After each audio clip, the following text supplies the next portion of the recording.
$5,000. Cash payment to anyone who can prove that what lying son of a devil Farrakhan is preaching is consistent with the lessons, supreme wisdom, of Master Fard Muhammad Elijah Muhammad's representation of his teacher Master Fard's teachings.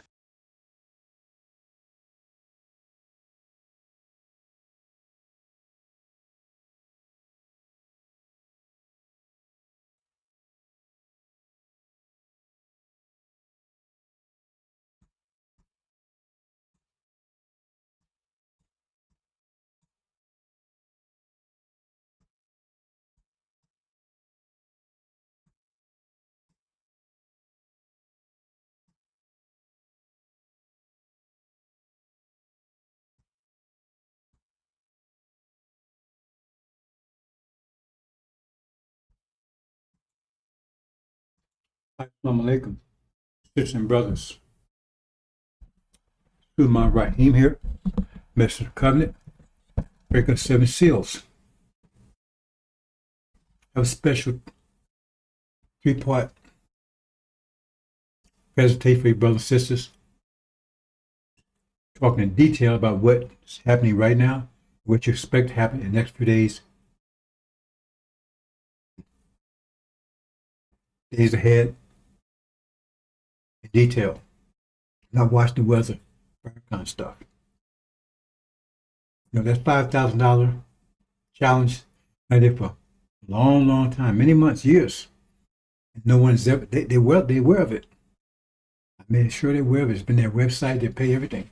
And they respond to it. They respond to it today. They're trying to claim that Farrakhan hasn't produced a goddamn thing. He hasn't produced anything. He hasn't predicted anything. Oh, you trust me? And it's ridiculous. Like, see, you know, the so-called me man Marcy talking about, why didn't anybody show up to the second one? He didn't even show up. It was so great. And even when they had their celebration last week, right? Nobody showed up there. We're going to have to take full, the balconies and everything. Turns out no one showed up. And the people that did show up was the congregation of the preacher that showed up. The reason why no one showed up because he took credit for the first one when it wasn't his credit. He claimed, oh, he organized it, he started, and the whole service was atonement. That was a lie. It was a collaboration between them and the Christian preachers. Less than 1% of people there was Farrakhan's folks, if there was that much. Less than 1%. He said, well, he inspired the black. Well, really? Did you see the nation inspired by him? In fact, not one person that was in there even came in and followed him afterwards. They went back to Jesus. They went back to Jesus, back to their ministers, because it was a collaboration between all the Christian preachers, and they brought their congregations out. And then we had a tone shift in Farrakhan. That's where they didn't show up the second one. And the preacher said, okay, you took credit for it. You say, oh, it's a lie. You took credit for it and everything else. Okay, then go ahead and build it yourself. Do it yourself. Okay? That's why no one showed up the second time, because they didn't support, because he took credit for something that, he's a liar. He took credit for something that wasn't his. You know, I did this, Allah inspired me, and it was all my thing, right? And no, it wasn't. It was collaboration between all the so-called preachers. 99% of people, over 900, there was 1 million people there, 990,000 was belongs to the preachers, 990,000 or more belonged to the preachers, and here's less than 10% if he had that much. I mean, less than 1%. 1%. There's less than 1% out there. 99%.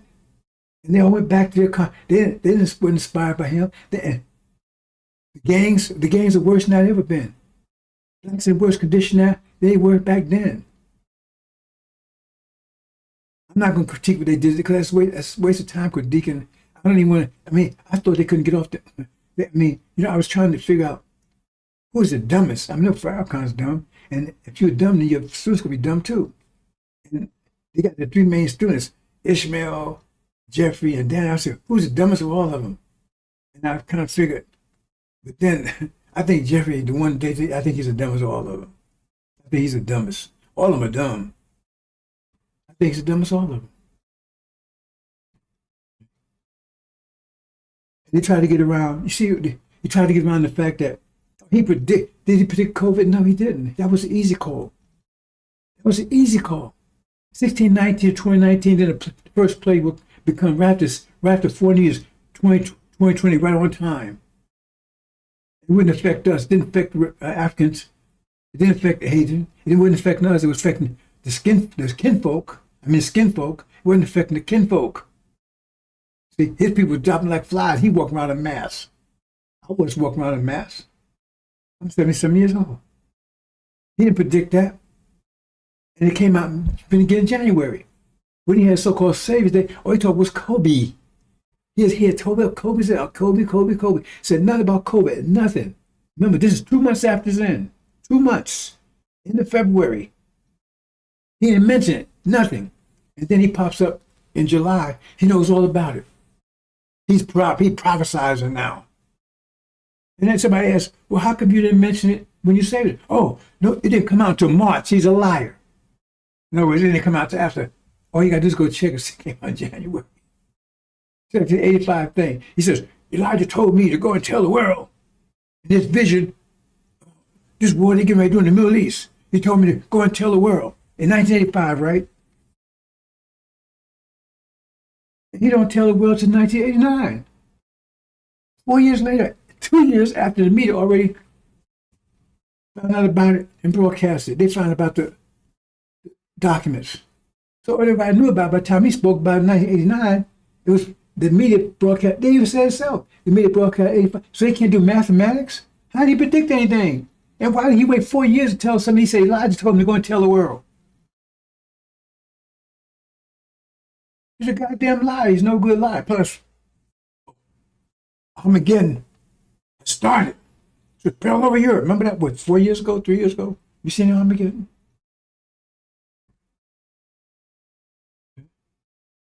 So they try to get around this thing.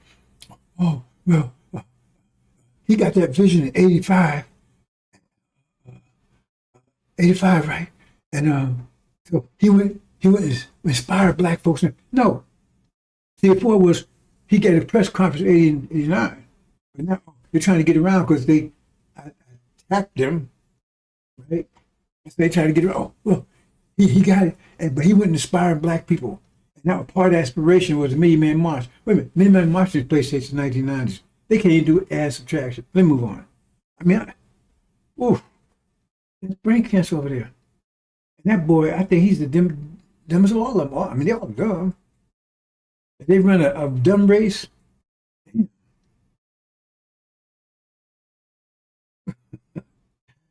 they ran a dumb race, they'll be moving at the speed of light, boy.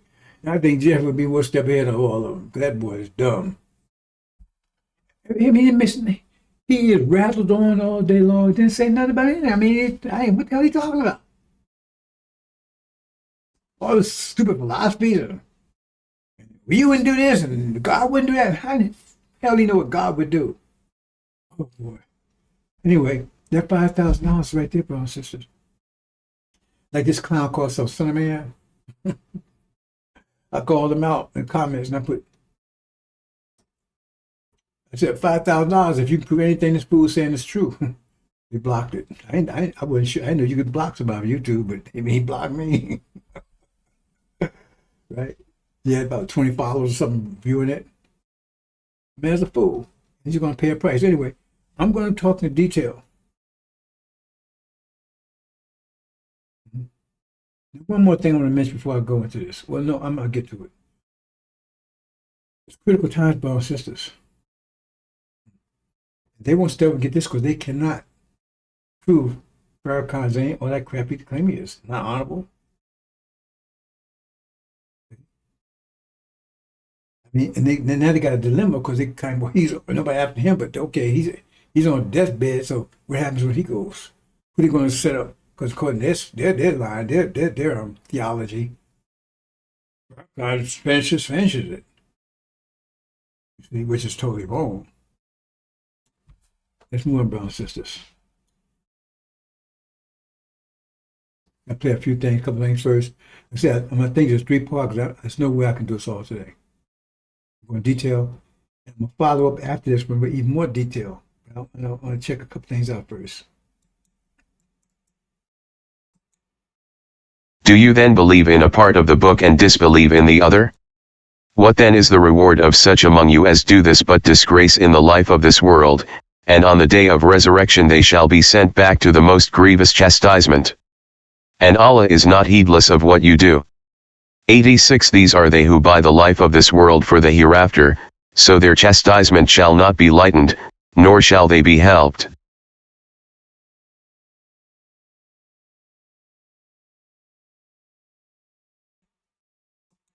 Now, see what it says there, those who believe in part of the book, disbelieve in the other. And we can prove they're guilty of that.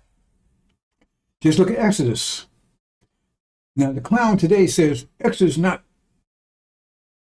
history, it's happening right now. 90%, 75% of the Bible is happening right now. It's happening right now, right? Okay. So look at Exodus. What does it say? We're going to go into that in more detail. Okay.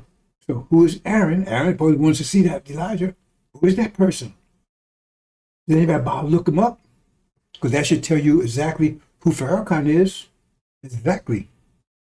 Because the Exodus does apply to us. It's very simple. See, the thing is, it's so simple. That's why the tests have to be so severe. Because they get there and they stop at Elijah. And then they don't go into the history of Aaron. And that's it. They stop right there. So what about Aaron? What about the history of Aaron? I mean, he says Exodus. Why you stop right there? And that should be get your curiosity. Why would they stop there? I mean, he's so great. Why wouldn't you want to know the history of Aaron? What the Bible says, what God says about him? They don't mention that. We're going to talk about that in a minute. Why? Because, I mean, God came, he raised Moses, Elijah, he wants a spokesman, right? And then Elijah departs and Aaron takes over. That's what it says. So what would Aaron? So now we look in and say, okay, what is this Aaron going to do? All of a sudden they get brain cramps. Because all you got to do is look at that. See, the chastisement would be so severe. So they would have, and we want it that way. Because when time comes to separate, we don't have to go looking for, like pick a piece out of the shit. We don't go trying to figure out who's what and what's what. The penis and shit be separated. Shit would be a Farrakhan. Oh, there they are over there. So we got to go, the job of separating them is set up like that. So we have to be trying to figure out who's who, what's what. Because they with Farrakhan is clear. It's crystal clear. They ain't with Elijah. It's crystal clear. If they with Farrakhan, if you read any scripture, like I said, you got to just bring one scripture in the Quran or the Bible that verifies what they say about Farrakhan. They can't find one. Otherwise, they collect $5,000 or they make me a lie. It's a win-win situation. They expose everybody. I'm a lie. I'm just saying that stuff. They put it up and I couldn't. And they showed it and I had to give them $5,000. It's supposed to be easy, right? I didn't give them $5,000. So now I'm showing it's been a liar. They shut me down. They haven't done that because they don't have it. So it's crystal clear who Aaron is, who Farrakhan is. Crystal clear. It's not like it's just well, it's clear. It's clear in any history of our scripture of the enemy is it's the clearest ever. It's no right. It's no biggie like they say. It's so clear. So therefore, those that are deceived by that, it's crystal clear who they are. But they're not the saints. They demons, the agents, whatever. We don't want them. He's separate. It's crystal clear who Farrakhan is. In fact, even out of his mouth, he said Elijah said out of his own mouth that Elijah he'd be his worst hypocrite for the whole world to see. That shows you what they're going to say. They're confronted with all those things. What are they going to say? Why was you with Farrakhan? Oh, he was cute. He talk nice. What you going to say? Because you can't find scripture to back it up. None. You can't find Elijah Muhammad said to back it up. None. You can't find a lesson that backs up. None. You can't find Elijah Muhammad's writings that back that crap up. None. And what you're gonna see right now, watch this.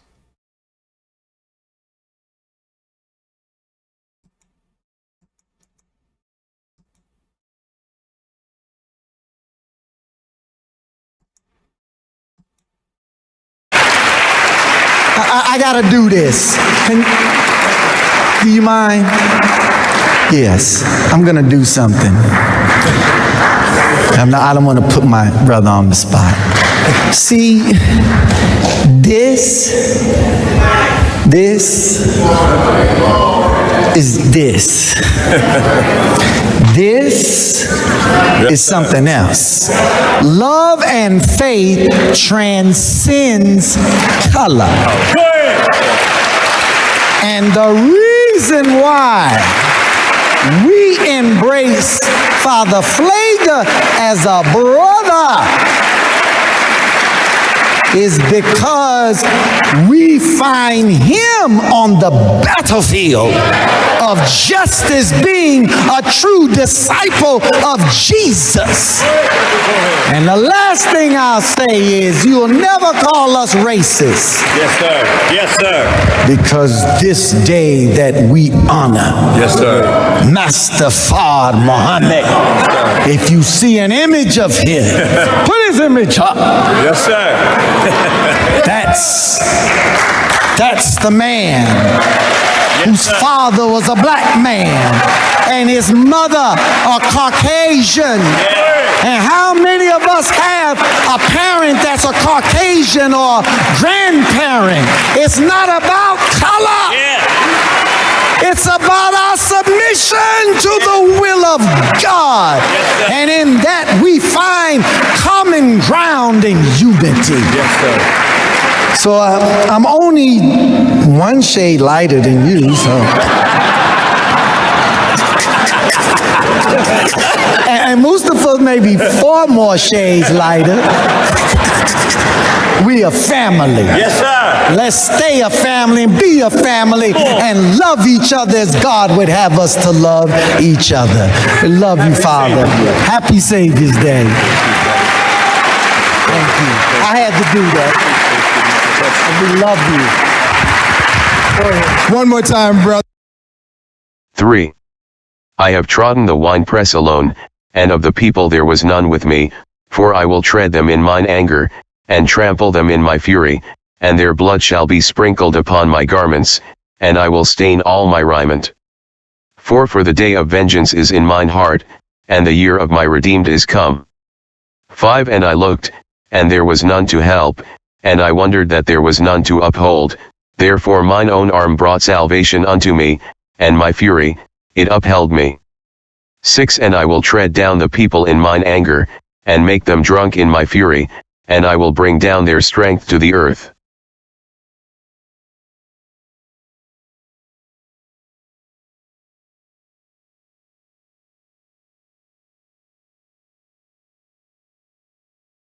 Well, stand here, brothers and sisters. This is the Messiah talking.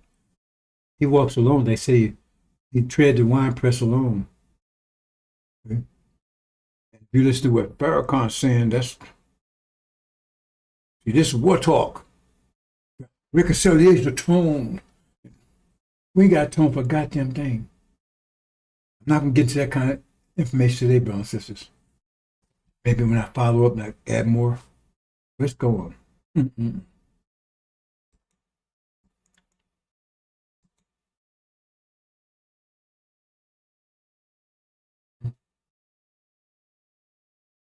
The apocalypse.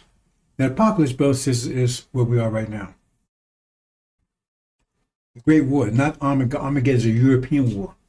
It's a phase of the apocalypse. The apocalypse actually began with Holocaust. Our Holocaust. It's going to end in the final war between Jacob and Esau. It's no story altogether. But right now, Armageddon is just one phase of it. That's the European war. I'm going to move on from this. I had a lot to say, but I'm going to I'll put the next tomorrow. I think it's a 3-part series here, so let's move on. See how this goes.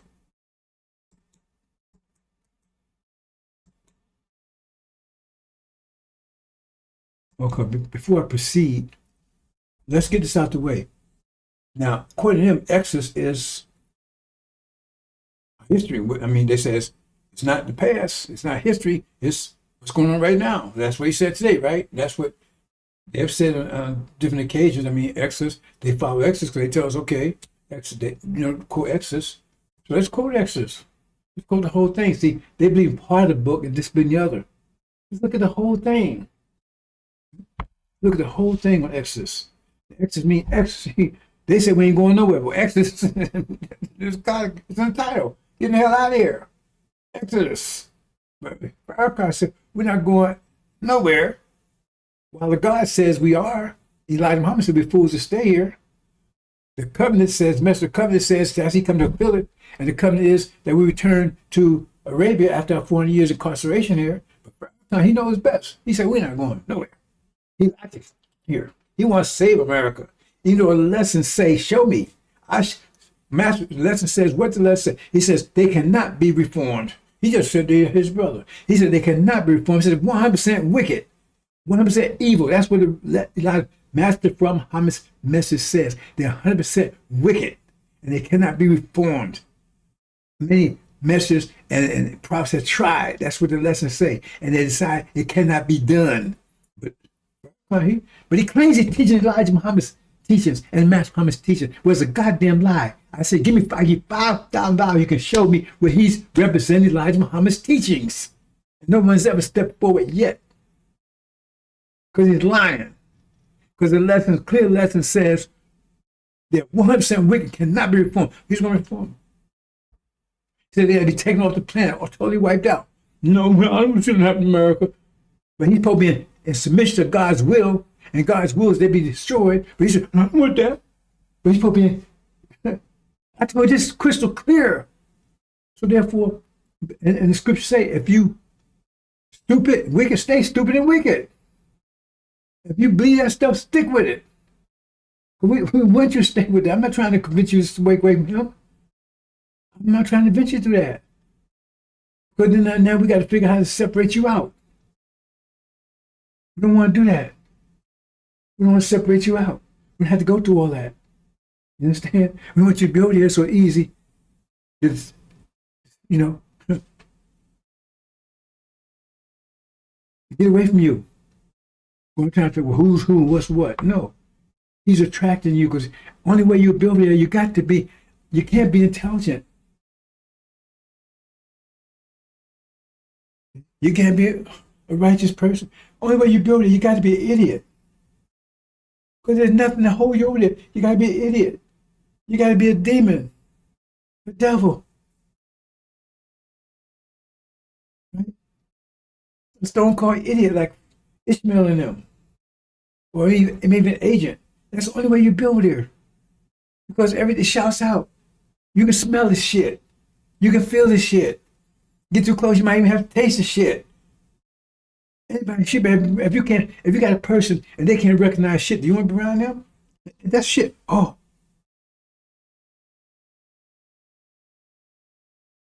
I remember there was this movie a long time ago. What was that? Steve Martin or whatever. And he, I think he was going to go to the city. He was in the country, right? And 579 says, see this? It was just some shine over there was some shit. He said, this is shit and this is shine over. So that, I mean, if you with him, that's it. He's pure shit. So if you're over there, you must like shit. He told his honey, you must believe it. Because you would not be there. If you had any intelligence, you would not be with Farrakhan. There's no way. It's impossible. Everything shouts out at me, like I said. What you got? You got problem? Smell? You can't smell the shit? What, you can't see? You can't see the shit? So if you can't, then we don't even bother with you. Because you've been walking around covering shit, you won't even know it.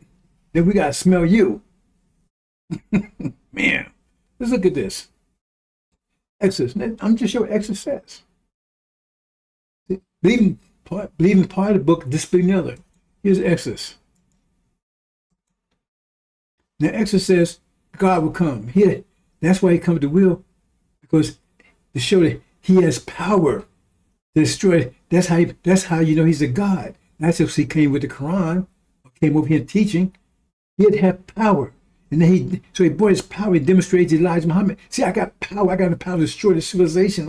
I'm a God. I'm a God.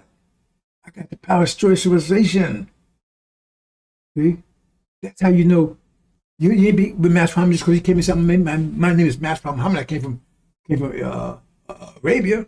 No, he had to come with power, and he did. He come with power. And ever since he's been here, they've seen these UFOs and things all over the place. They would see it before that. So that's, he said that was the hiding of his power. Remember? And what's that? Yeah, what's that? Becca. That was the hiding of his power.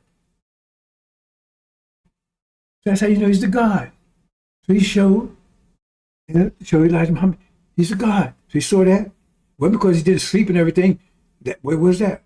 That's not the power to bring down the civilization. He has the power to bring down the civilization anytime he wants to. Okay, that's what Exodus says. Okay, then what happened? And he would raise a messenger that would stand before Pharaoh. He said, let my people go. Not let them have their names back. Not let them stop believing in Jesus. Not let them, have a Cadillac or reparations. No, let her go. Get the hell out of here. That's what Exodus is. I mean, it's in the title, Exodus. What does that mean? It's in the title, Exodus. I said, there's people over here. Ooh, that's a most grievous chastisement. They deserve it. So he raised Elijah. Now, where Elijah though? Elijah asked him for a mouthpiece. Read the book. He wasn't anointed. His mouthpiece that God was against. And it says he got angry with Elijah for even asking for it. He said, you don't need this. I got you. I got you. But he kept saying, no, I want a mouthpiece. He said, I can't speak well. And the guy got angry with him physically. It says it. No, you don't need him. But Farrakhan said he was anointed. Anointed by who? What? How he got baptized something? Somebody stuck him in the toilet and dipped him out? Oh, man. It's amazing. I tell you. Oh, it's amazing. He dealing with these. I said, oh, man. It's like your mission is, right, to go in and live with retarded people for 35 years, right? Damn. Because you got to deal with, you got to fight with them. I mean, come on. It's not how in the world can you be with him? Okay, so he didn't know it, but he claims he was anointed, right? By who? So what happens? So he gets him, but God was against it. That's what Exodus says. Here's the mouth. Here's the mouth. That's where they stop. Over there, stop right there. Don't go any further. Well, Exodus stopped there. I didn't tell you, Farrakhan's, that's why they got the dilemma now. What we're going to do? Because they tell you, Farrakhan's it. There's nobody after Farrakhan. Elijah, eternal leader of the nation Islam. Who's Farrakhan? Nobody, no, that's they stop it cold right there. And they even talk about what he does after Elijah departs. They stop it cold right there. When they talk about it, they talk about what he did while Elijah was present. Never talk about what he did when Elijah was departed. Never. So they stop right there. Why stop right there? To believe in part of the book and disbelieve in the other? Because if you go further, you know, identify exactly who he is and what's going on. So that's what Exodus says. And then what happens after that?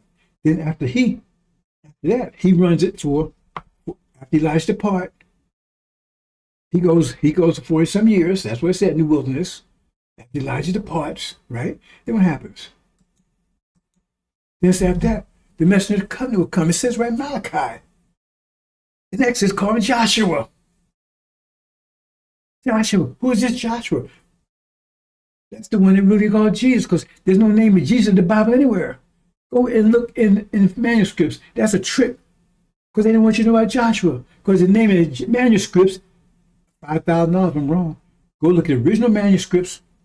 The original one, not that bullshit they talk about. They wrote Greek and 405 years after so-called Jesus was dead. No, look at the original manuscripts in Aramaic and in Hebrew, and the name there is not Jesus, it's Joshua. I'm lying. $5,000 I'm lying. Because they don't want you to know who Joshua is, because Joshua's the Messiah. He's the messenger of the covenant. The messenger of the covenant is the Messiah. The messenger of the covenant is in Malachi. What's the covenant? In Abraham covenant. It's a covenant right there. This day, Abraham, I made a covenant with you that you're going to return home to Arabia after 400 years. But they never mentioned that part. Just like you never mentioned, you ever heard him mention the messenger of the covenant ever? You ever heard him mention Joshua ever? Why don't mention Joshua? He's the Messiah. Why don't mention Joshua? Why? Why don't mention we're supposed to return home after 400 years? That's the covenant. Why don't mention the messenger of the covenant of Malachi? Why don't ever mention that? Why? Just stop right there. They said, why never mention that? That's the one they're supposed to be seeking. So why they never mention it? They should be talking about all the time. Man, I'll be glad when the messenger shows up. He's going to show up to the temple, Elijah's temple. Oh, I don't be, no. That's it. Just stop right there. But then who gets to the promised land? Joshua. And what happened to Aaron? He doesn't make it out of the wilderness, does he? And he gets all his followers killed, does he? That's what Aaron says right there. So why don't I mention that? He would break the seals and he'd take you back to Arabia home. That's the covenant. That's the messenger of the covenant who you should be seeking. He would come to Elijah's temple. Elijah prepared the way before him. That's sure not Farrakhan. He said he's not going anywhere. He's not the messenger of the covenant. There's the messenger of the covenant. And he had woolly hair and dark skin. Does Farrakhan have woolly hair? Does Master Farrakhan have woolly hair? Okay, and this is what Exodus says. This is what Exodus says. And it says, the God, he sent back, when he got rid of Pharaoh, he passed the torch from Elijah to Joshua. He bypassed Aaron. Why? Why did he bypass Aaron? They're going to try to tell, well, Wallace is Aaron. No, Wallace is dead. Plus, he did not take, he started own thing called the Valerians. He didn't run NOI. He got rid of the NOI and started own thing. Farrakhan was right there with him. Okay, so let's see what their version is. See, boom. But Wallace was, he destroyed everything Elijah did, everything. And plus, the program is deny there's UFOs. Because there's no UFOs. Master Farrakhan is nothing. He's just a man that came and taught us some stuff. He's nothing. Without UFOs, he has no power. He's not a God. It was no reason for us to fear him. He has no power. He has come here. He's like another person's come in to preach or something. So they say that's why it says no UFOs around the world, because the UFOs had the power to destroy the civilization. So that's two things together. Oh, there's no such thing as UFO. That's the program. And the thing is, Wallace, his own son, destroyed everything. So that if the son do it, it must be right. He destroyed everything Elijah did. Everything. So Elijah was not a messenger. Muhammad was the last one. Muhammad was a trickster. And Farrakhan was standing right there. Amen, amen, amen, amen. See? That's their version. So the God don't have to worry about Master Farrakhan. You have no power. For years, perhaps, even Farrakhan, the originator.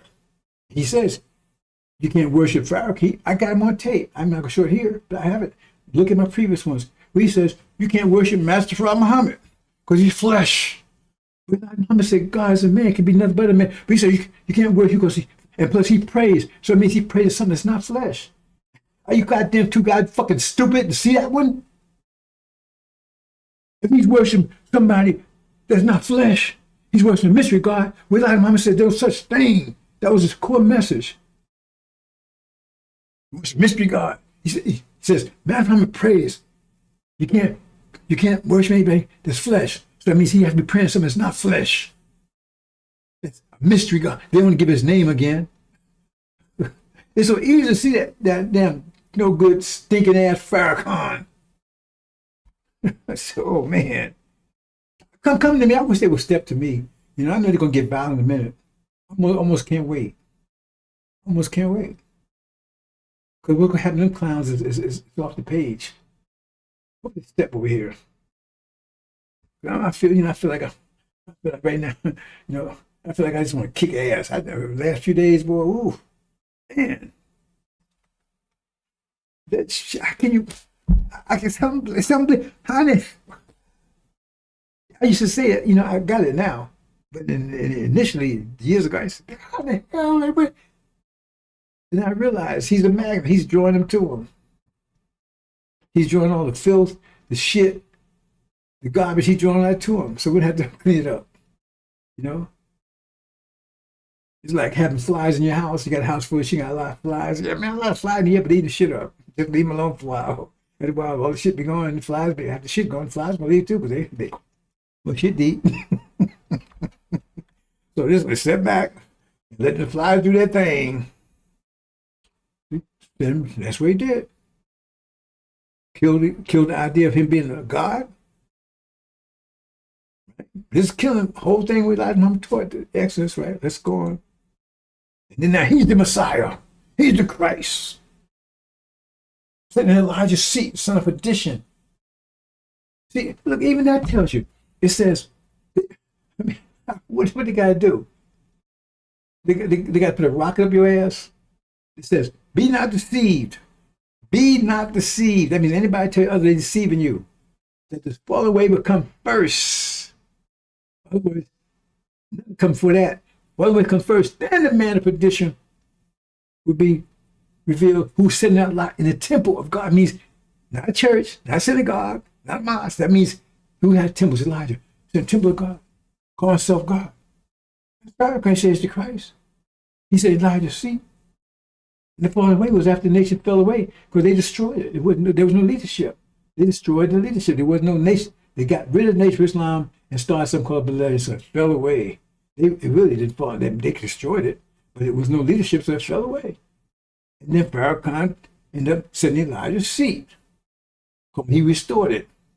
That's like what happened. That's what. But Farrakhan is saying, what is he saying? Remember, it said, be not deceived, the falling away become first. It's clear, right? But what Farrakhan is saying, now that he's exposing the synagogue of Satan, because some of them are good, right? That's not what let's say. Let's say all bad. Some are good. And now I'm exposing them. People falling away. Just the opposite. So they tell you, if somebody tell you the opposite, they're deceiving you. Can you add 2 + 2? That's why, you stay over there with that bullshit. That's why it's so clear who they are. Because they have no answer to that. I mean, it wasn't, what, isn't that what it says? He says it's opposite. That means he was deceiving you. He was deceiving you. He said, and it said, who be casting out Satan? He said, Satan casting out Satan? Which says the son of perdition's work should be after the work of Satan. So he's the one, so he claims he's the one casting out Satan, right? So he's like Satan himself, which he is, as far as the devil. On that score right there. I got more tape. I'm not sure on this one. I should look at the one yesterday and the day before that. On tape where he's saying in an interview, his father's father is a white Portuguese Caucasian Jew. That means his father is a white Caucasian Portuguese Jew, which means he's the seed of his father, right? Which he's a black Caucasian Portuguese Jew or American Jew. Come on. Even that right there. He says it out of his own mouth. So he's not seed of Abraham, he sees the devils. And his works of the devils he will do, which he is. He's cursed, like it says in Malachi. In Malachi, what you got? Who you got in Malachi? You got the God, you got the messenger, you got the messenger of the covenant, and you got someone. Remember, where's Aaron in that picture? You got the God, you got the messenger, and the messenger of the covenant. Where's Aaron in that picture? There's another person in that picture, ain't it? But where's Aaron? Well, the other person in that picture is what? Somebody's robbing God, and they curse with a curse. Well, wait a minute. Farrakhan at 55, your ass got busted up with cancer. They blew your ass up, right? They trick your ass because you say God protects you. I got a video. He said that when 80 something, they say God protects me and they better mess with me because they bring down America. And then they dared your ass. You dared them. They took you there. You went in. They said you had cancer. And they put some raised pellets in your ass and blew your ass up. I ain't no God showed up to protect your ass because you ain't have God's protection. God don't give a fuck about you. Blew your ass up. That's the kind of protection God offers. I don't want it. I don't need it. Blew your ass up. Now you piss of shit in the bag at 55. That's not a curse. Show me a man in this world that tell me that's not a curse. It's sure not a trial. If that's not a curse, what would you call a curse? What would you think if happened to you is worse than that? Some people say, well, death is really, well, then die then. Tell me that's not a curse. That's not a curse. Death's a curse, and all of us are cursed, aren't we? If death's a curse, all of us are cursed, aren't we? Even God. So that's not a curse. That's a curse. I said, he's walking shit. You smell the shit. You see the shit. These shit footprints. Everything you can see shit, new footprints. And watch out, you slip and fall.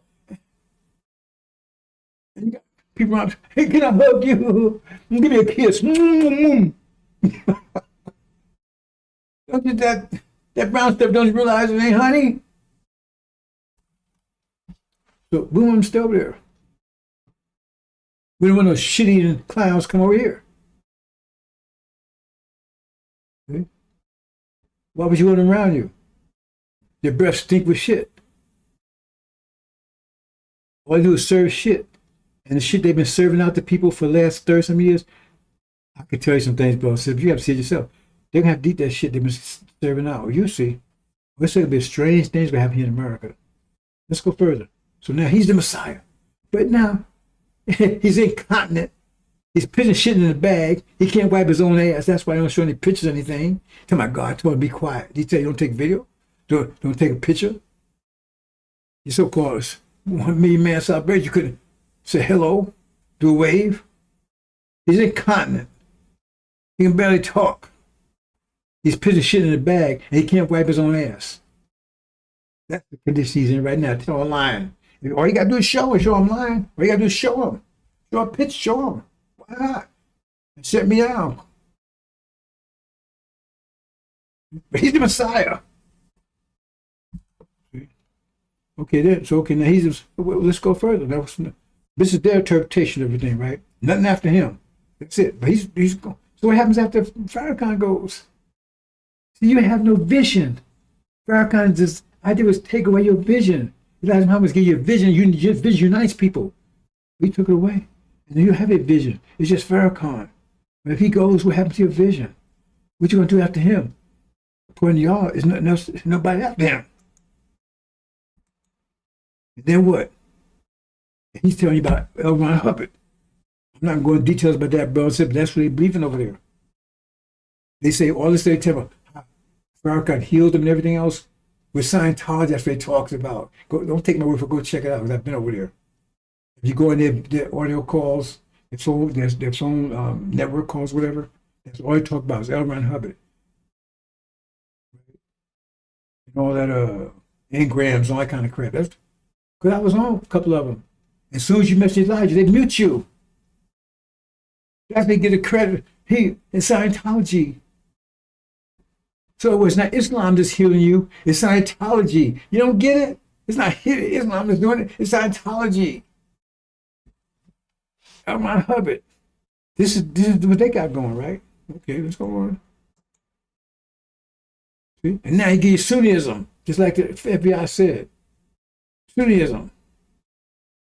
Trying to get you in Sunnism. Elijah Muhammad wouldn't allow it, even in his temple. I was there. Right? This is their version of Exodus, which doesn't pass the smell test. It's their version of the Exodus. See Exodus in here anywhere? You see, this is their version of it. It starts with Farrakhan, though. And then here, Scientology, and that's Catholicism 2.0. You see that's a cross there? Ain't that their symbol? I mean, what the hell they gotta do? Dig Jesus up and show him your ass? Damn. See, brother, that's why we know those people over there. It's easy because anybody's that dumb shit over with Farrakhan, we don't want them. We don't want them, and we shouldn't go over and try to convince them. Please don't go over and try to convince them. We want to stay over there. If you're going to convince, you're going to come back. We know because you're going to have shit all over you. Because you've been in a pig pen.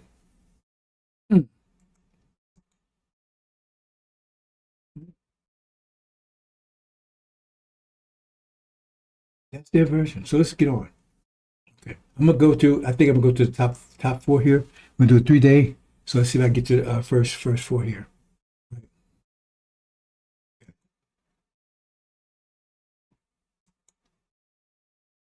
Okay, bloodbath. Now I said apocalypse is the whole war of the end times.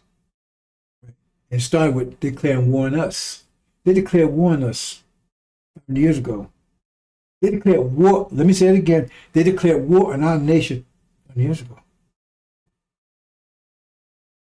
So the war's not over as long as there's one warrior standing, fighting. And that'd be Suleiman. He'd be standing fighting. That's what he said. He walked by himself. As long as one soldier's fighting, Elijah Muhammad's fighting, Master Muhammad came and said, right? So as long as once, the war's not over.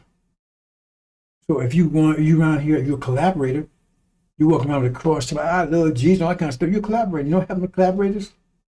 They blow their goddamn brains out. That's what they do. Because you side with the enemy. Because they declare war and I said, why are you right here talking about, oh, my name is Jacob Jubu?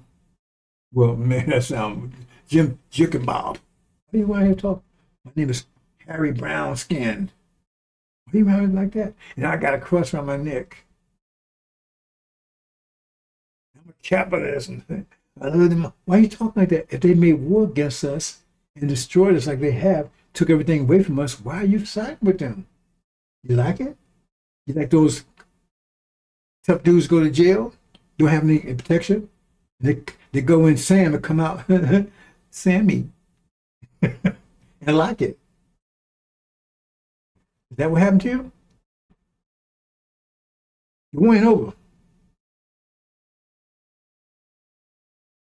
They declare wars. And you know you hate something when you change it. If you have something that you don't like, you change it.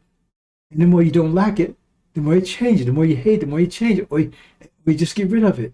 And that's natural, isn't it? That's not philosophy. So what they do? Didn't they change us 100%? So that means they didn't like us where we were. They hate us where we were and try to change us something that they like. Them. And they still ain't like us then because we still got the black skin. They want to change that too. And nappy hair. They hate us 1%.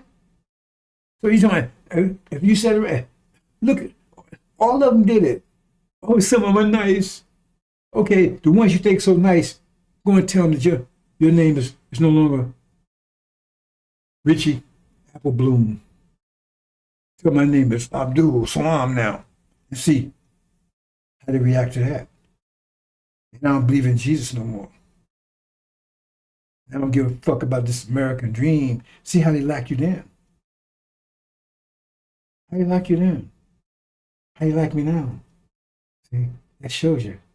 You got to be like they want you. You can't be at all. You can be in a lecture chair, or you can be in solitary confinement. See how you in a cemetery. That's Ali. So you change his name, Muhammad Ali. They hate him. They love him with his casual. They hate him. Took everything away from him. You ain't getting it yet. That's going to change in a minute. Bloodbath, the war's going on. There's a bloodbath that's going. When this war restarts again, it's going to start. I'm going to talk about that in a minute. It's going to start, and it starts again.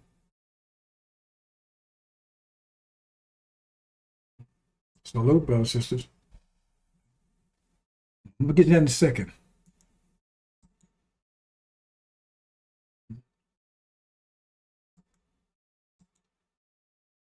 Okay, here we go. Now, I never said this before. I wasn't clear on this, but I'm clear now because we're right there.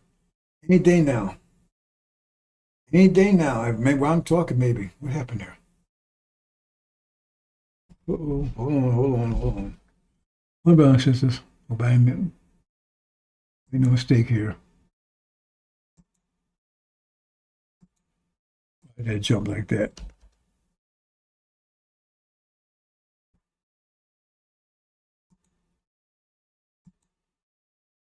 Oh, why did I do that? Oh, okay. If I had that problem anyplace else. Oh, wow. Got it everywhere. Oh, man. Got that one. Give me a second, brothers and sisters. Well, maybe I got here and messed my... Oh, boy, all of them like that. It'll take a second here. Mm-hmm.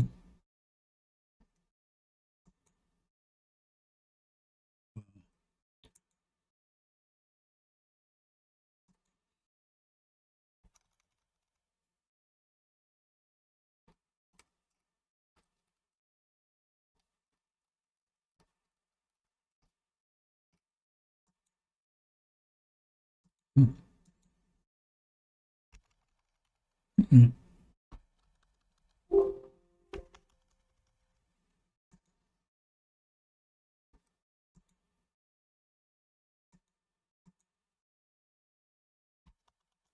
Take another few seconds, brothers and sisters. I thought I took care of that. Apparently, I didn't.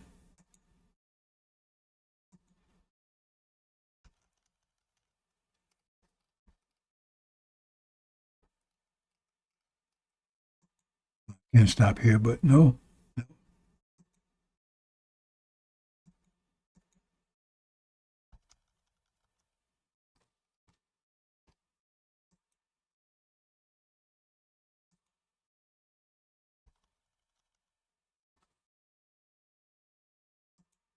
Almost there.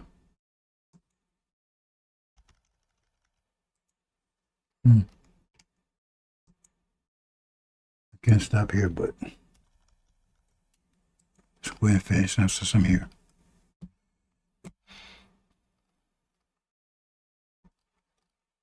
Okay, that's good. That'll do it.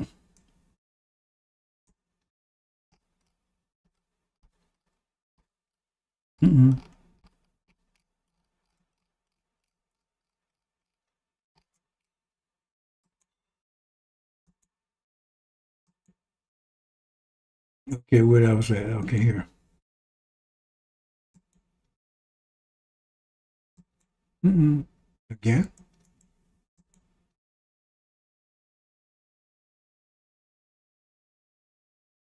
Okay.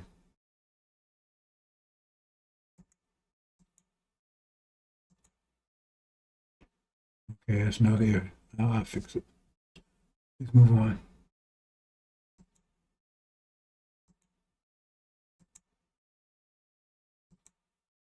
Okay. In chapter, I believe it's chapter 12, Michael and his angels, or the angel, which is called Revelations. Michael's angels. It says a war broke out in heaven. Michael angels, right? They went to war with the dragon, and the dragon's angels fought back.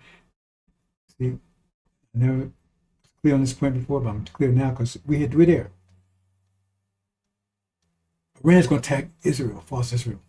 They're not waiting for Israel to attack them. They're going to attack them first. They're not going to wait till they build all their strength and everything up. That's what's happening any day now.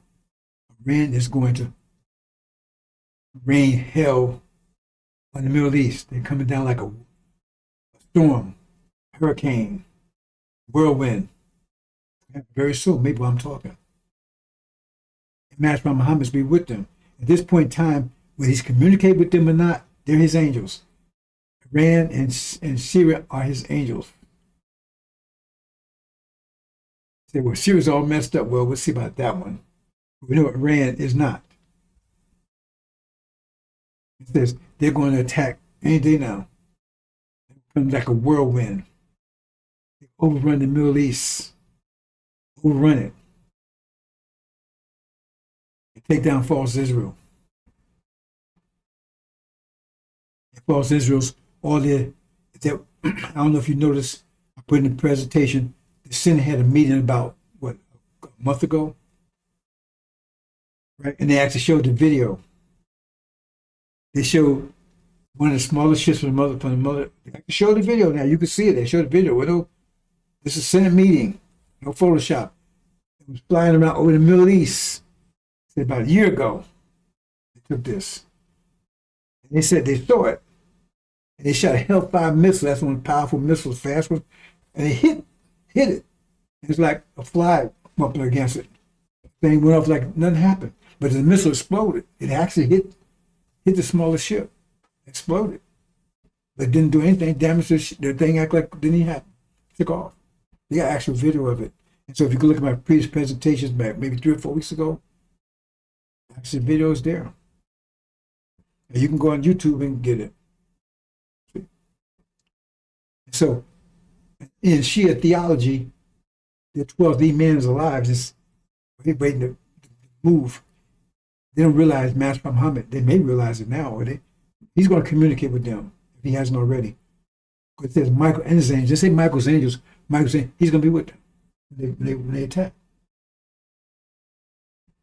So when they come back with their super powerful Air Force that America's building up with all the ships and everything, he's going to take all that out. The Air Force will not prevail. We're going to take all that out. And Iran will reign supreme over the Middle East. It will take down Arabia, take all of them. Now Egypt will ally with Iran. And when false Israel try to rise up, Egypt's going to attack them from the rear. They're going to attack them from the rear. So I can say this now because we're there. They're going to attack them from the rear. And Iran's going to lay such a whirlwind of missiles on them, it's going to destroy it. And so now, and they're going to destroy all the military bases. America's military base will hit all of it. We'll hit all of it. Everything's a target out there, except for what, the Houthi. And Iraq will be with them. Because you know Iraq is mostly Shia anyway, these are the Arabs. It's going to be a bloodbath. Because it's going to be as against the Shia, it'll be a bloodbath because they think they're fighting a religious war. It's Sunni. It'll be a bloodbath over there. The sand will be soaked with blood. But Arabia, right? How Saudi Arabia, the infrastructure and all that will not be touched. These battles going in the sand. Because it says, when you go home, my father's house has many mansions. All that study build is for you. Because when you go home, all that's yours. It says you go to homes, house not built, that you did not build. But look up the scripture, says that. They will not destroy that. Farrakhan, they're going to, no, I ain't going to destroy it. No, he's trying to delude you. The desert will be soaked with blood. The students will be defeated. All American force will be destroyed. And they'll be running, fleeing out of there. On fire. Iran will be reigning supreme. Egypt will be supporting them from the rear. That's what's about to happen. The thing is, I forgot to, okay. I just remember I forgot something to put in here. Anyway.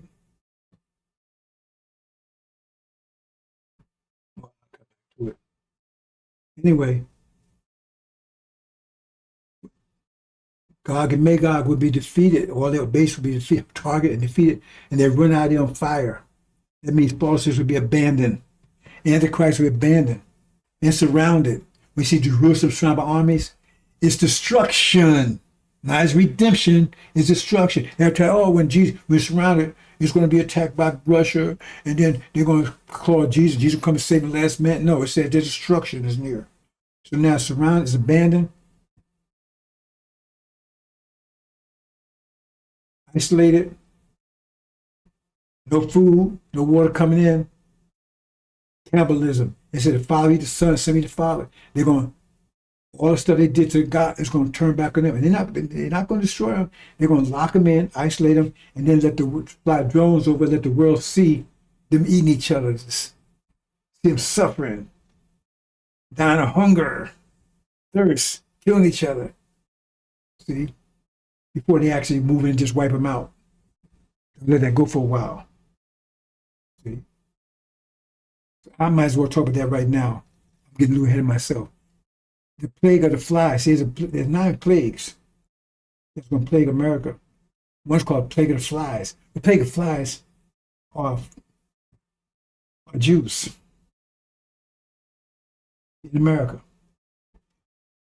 Okay, they're going to go ballistic because when false Israel is in that condition, they're going to tell America, get back over there. Get back. And Trump is not going to do it. Go back on me, you got to save Israel. You got to save Israel. Remember now, they in charge of like Facebook, all these different utilities, infrastructure, corporations. They control most of that in America. That's what I call the plague of flies. Because that's their threat. If you don't go in and help them, we're going to shut everything down. That's the plague of flies. Flies distract you, causing all kinds of problems. It's a plague of flies. It's a threat. So now America's whole infrastructure, everything, is his economic system a threat. Because they said we're going to shut down if you don't go back. But they will say, why? And you want to say, why don't I go back? Because they know that their Air Force was defeated by Master Farrakhan Muhammad, his planes, and they can't tell the American public that. They're going to tell the American public that Russia did it. Because they know they ain't going back. They know they can't go back because they know they can't win. But they can't tell the American public that. And these people say, why couldn't you got to help you? Man, Israel's about to be destroyed. They are starving over there. They're hungry. Eating each other. That's the plague of flies. And they're going to destabilize America's infrastructure, economic system, and everything. Because they're going to be mad at Trump because he won't go back over there. He can't tell them the reason why he won't. Can't let the American people know that. That's the plague of flies. I'm going to talk about, I think I'll talk about those plague of flies later on in the week, go through all of them. I do have a presentation to explain them, but that's one of them. The plague of flies. All these plagues mostly talk about America. Okay? That's what's going to happen. That's about to happen. And that false Israel under siege is about to be destroyed. Like I said, they're writing on the obituary because what they're doing to Palestinians is about what's going to happen to them. Okay? My procedure. So, and he's neutralized false Israel's, right? Enterprise nuclear, so they won't be able to use it. That's where planes have been all over the world. That's what they said in Senate meeting. They said they keep flying around on nuclear sites. And then once they do it, the site's inoperable. I'm not making you check it out for yourself. Google it for yourself. Let's move on, brothers and sisters. The war starts soon, and Master Muhammad is going to initiate it. He will be in contact with his Shia at the time. So if he's in contact with him now or not, I don't know.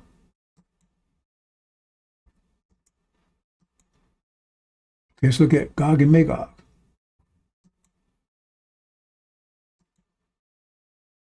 Okay. Now there's some questions about Gog and Magog. Gog and Magog is America, Britain. Magog means the mother of Gog. Gog came out of Britain. If you read chapter 20, where they're deceiving you about, that's European history. That's their dark ages, 1,000 years dark ages, 1,000 years in the abyss. Surrounded by the resurrection Islamic Empire. They kept them down, locked them down for 1,000 years. So they're trying to tell you, well, Gog is Russia. That's no story. I'm not going to get to that right now.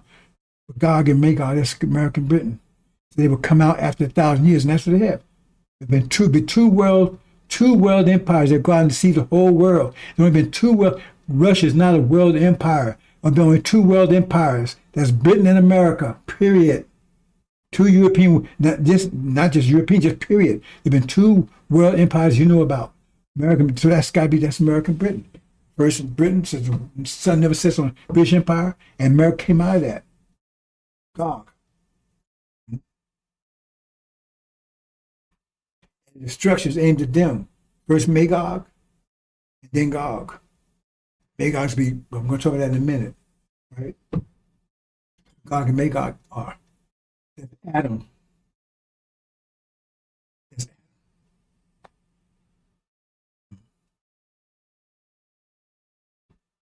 You're talking about, I'm not get distracted, brothers and sisters.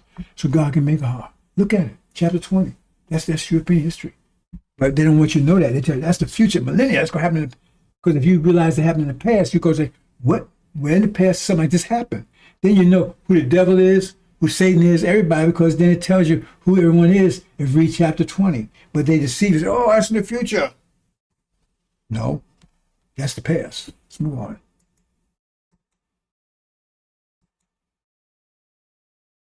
Okay, so last one I'm going to do. And then next one tomorrow. Oh, there it was. I did put it in there. Plague of Flies. I thought I forgot it. Plague of Flies. Yeah, here we go. Hold on. Did I do this? Hold on. So I fix this. Yep. Mm-mm-mm.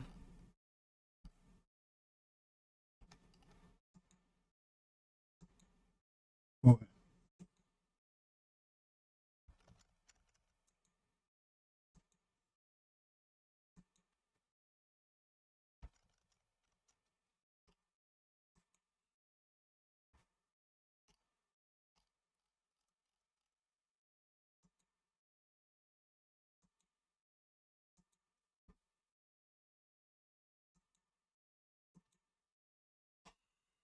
Got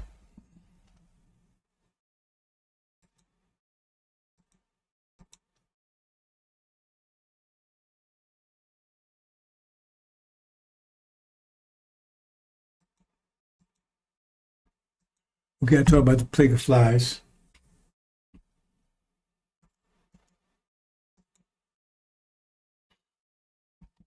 It was Israel abandoned on the seas. Now, during this period of time, okay, when America and Britain, Gog and Magog, they're defeated. Those are the dragon's angels. So Michael's angel fought against the dragon's angel, and they fought back. So they fought back, that means the war was started. We had to pause.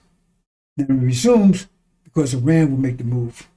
Now they see they're building up against Iran, so Iran's not going to do like Iraq did, wait till they build their force up. No, they're hitting before they get themselves situated. That's what happen any day now. Even the devil's telling you that. So when that happens, America's Magog and Magog is going to be defeated. They're going to be running out of the Middle East. They'll be thrown out of heaven. On fire. The ass on fire. They're going to be running to Europe. We're going to talk about that in a minute. Well, maybe not today. They run out of there. So now Iran has total control of the Middle East. And Syria will be with them. Okay? The forces are abandoned and under siege. They turn to cannibalism for the world to see. The Palestinians will isolate them, restricting food, forcing sons to eat father's sons, for they descend upon them with great fury and anger, inflicting upon them with their head and do it on them. It's going to be a bloodbath. It's going to be a bloodbath. The wars will be high as the horse's brow in false Israel. It's a none will escape. It will be a bloodbath like you can't imagine, brothers and sisters. That's the bloodbath to them. And then the bloodbath to the Sunnis. All Middle East is going to be soaked with blood. Soaked. We're talking about a few days. We're talking this year, not next year, this year. So hope call me wrong. Farrakhan. Oh, what the prophet said don't happen. Oh, what the prophet said has happened. I told Farrakhan, he's calling that crap about war Armageddon was going to take place. It's already started. I said, no, you're wrong. I said, it's going to break out in the Middle East before it even did, before October 7th happened. I said, no, it's going to be there. That's going to be the focal point. Go and check my record. You seen any Wolf Armageddon yet? Spreading all over Europe? Farrakhan? Armageddon started. The man's a dumbass. A liar. Devil, seed of a devil. Watch the weather. or he got everybody inspired. Well, how come Chicago is one of the worst gang in the crime areas? How come no blacks was inspired by all that stuff? Man March. Well, how come nobody got inspired? They all went back to Jesus, didn't they? I mean, came back with you. But you took credit for everything. Many men was there for you. They wasn't there for you. They was there for you. How can they stand with you where they at now? You couldn't even feel anybody when you're at celebration. This is what is about to happen, brothers and sisters.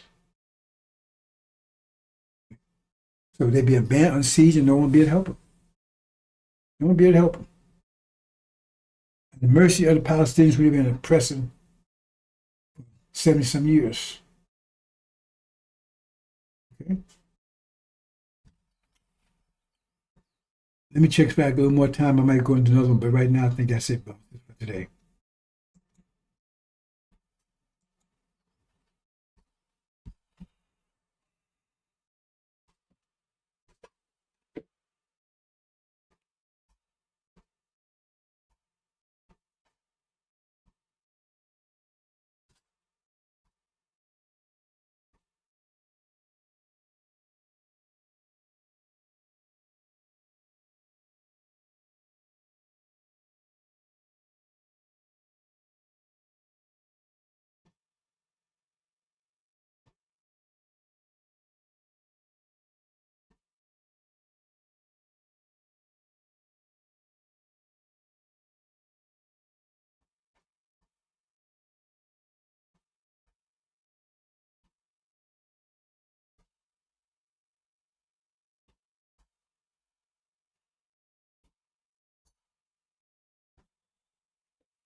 Okay, and the false Israel was set up in 48.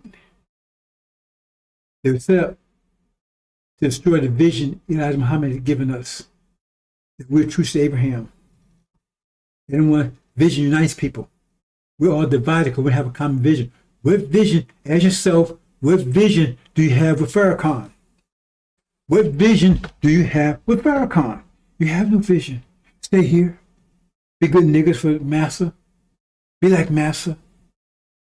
We ain't going nowhere. But America's so pregnant, but why? We don't want to leave. We don't want to go back. No, I like it here. Go to Farrakhan. But he wants the worms to eat your ass because you ain't putting no steaks on his plate. We got people saying it. So what's the vision you have with Farrakhan? You don't have one.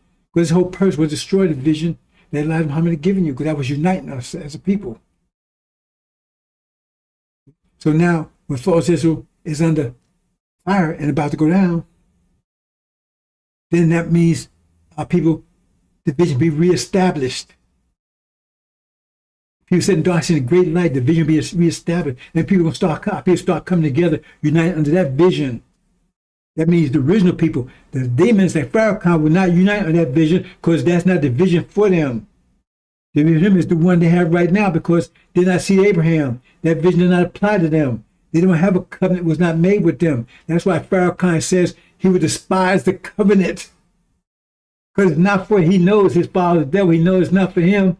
He despises it and despises people of the covenant. That's why he's used you. He pimped the sisters. He take your money. He's a millionaire, but he hasn't produced a goddamn thing in 42 years. How he become a millionaire? Because he pimped the sisters, got them on the streets doing fundraisers. Like how many put the sisters on the streets? He can't get the males to do anything. So he got to sit on the street doing fundraisers so he can drive cars, put $2,000 rings and $5,000 suits. He stakes. That's why he's got courage, rob nation. He ain't produced a goddamn tomorrow. We got 100 mosques and study groups. They say like, why it's like that? Because they got probably a couple of mosques and mostly study groups. In the whole state of Florida, in Tampa, they don't have a temple. In Newark, they don't have one. They claim they have one in Miami, in the whole damn state. The rest study groups, I've been to those study groups. One of them is like it's in a trail almost.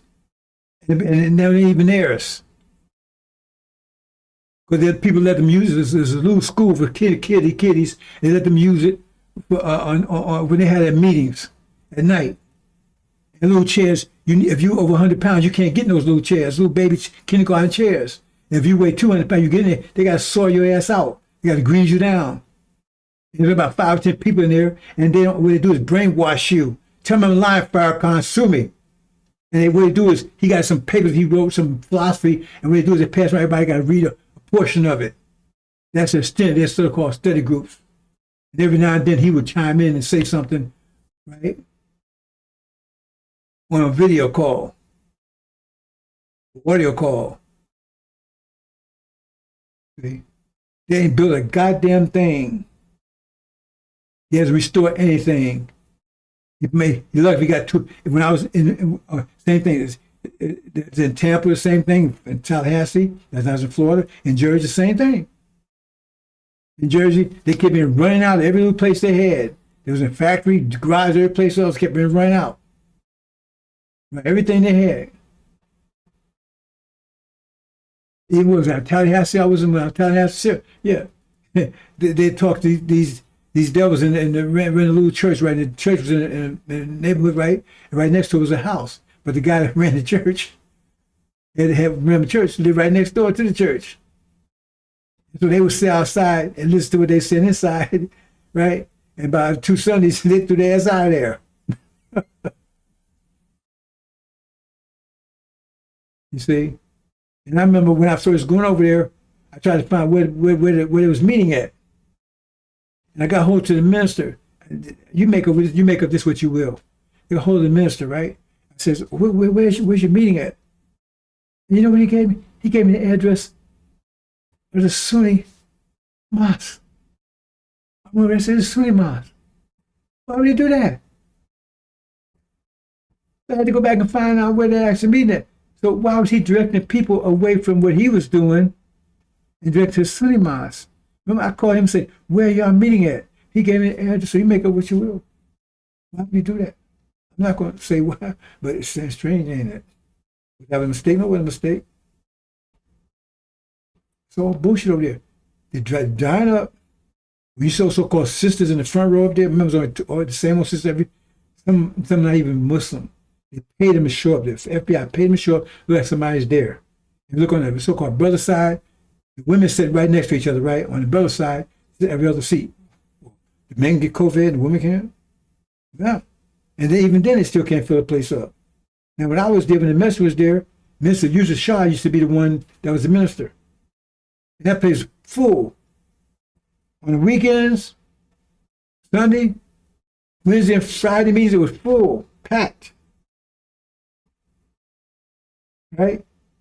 This is just Mr. Yusuf Shah there. They can't keep things packed on Sunday, the main day. And when Elijah showed up, there are people all around the block, all over Stony Island Avenue. They are Farrakhan do all this here. Okay, the Million Man March, he got inspired all those people. Well, how can they come over to him? He was inspired by him. You ask these questions, if they're inspired by him, why didn't they come over to him? Why did they go back to Jesus? Anyway, it's going to be a bloodbath over there, unimaginable. It says men's hearts falling. It says men's hearts failing for fear those things coming upon the earth, America, Europe in general, because the powers of heaven, men of war broke out in heaven, shaken. That means when they see over there, they know what's coming here. It says, and the hearts will be failing, heart attacks just for fear. Anticipation. What do you think the heart's going to be once they actually get here? Oh, that's what we're going to talk about tomorrow, I think. Let's see what's tomorrow. Master of Covenant, Ancient of Days, Son of Perdition, Blacks. I guess, but Moses down here, we're talking about the bloodbath. Right?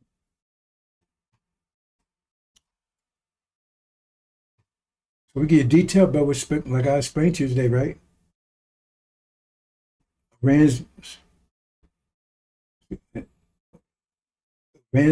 See, when this happens, read chapter 12. What happens? It says the message, the accused of our brethren be cast down. Who's that? It's Farrakhan. During this war, all these things are going to happen. Because that's going to trigger Armageddon. The war in the Middle East will trigger Armageddon.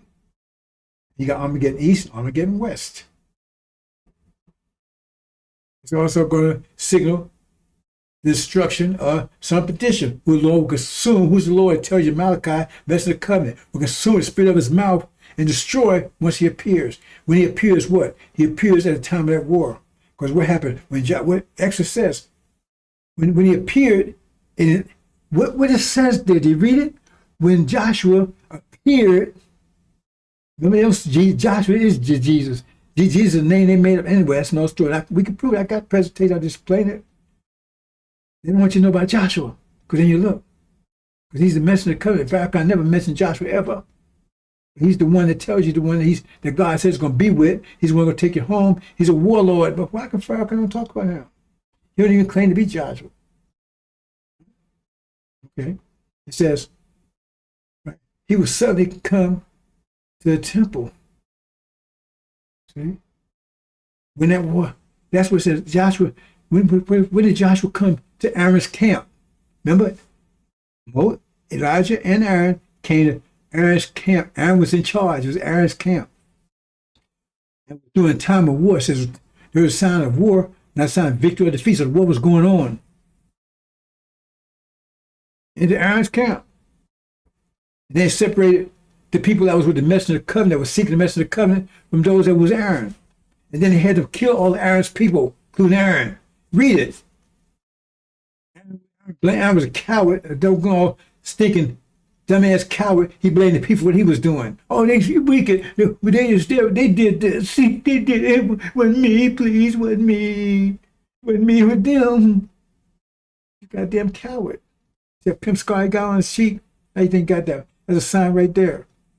That's a pimp scar. You know how you get those pimp scars? You really want to know? That's how he got a pimp scar on his cheek. See what I'm saying? So they killed him and all his followers. It was during a time of war. He was cast down. So that war starts. Accused of our brethren is cast down. That's what it says in chapter 12. In Exodus says he went to Aaron's camp. He was in control of the nation. He separated those who would seek the message of the covenant. Those with the Lord, come with me. I didn't say those with me, those with the Lord. He's crying to me, I'm with Elijah. You ain't with God, you ain't nobody. And you're going to, what's going to happen to you in a minute? Son of man, Eric X, Muhammad, and Silas, and all those clowns. Ooh. And these preachers, We're a bloodbath here, brothers and sisters. We're going to talk about that tomorrow. Maybe. A bloodbath. Remember, this men's hearts for fear of those things coming upon earth. Because powers, that means it's a bloodbath. They see a bloodbath coming here. And their hearts are, they have heart attacks. Anticipation, because they know it's come here. Why do they know it's come here? Because it said this gospel, the angel, we're preaching all the world, because now they're going to know it clearly. They know it's coming here. And their hearts are failing. Heart attacks, out of anticipation. What will they do when it gets here? We have bloodbath here, off the page. It says it's going to be a strange thing. So God's going to do a strange, that's what he word to use, strange. That means something you can't even imagine. Something you never saw before. You never see again. What's going to happen here in America for what they did to us. Farrakhan, I want to stay here. I want to stay here. I love it here. We're going to talk about that. I'll give you details up to the point where Armageddon starts. Armageddon really starts. False Israel goes down and our vision is established. We're true to Abraham for all us, all our people to see, so our people start becoming united. So I brought you up to that point. God can make our and what's about to happen to them.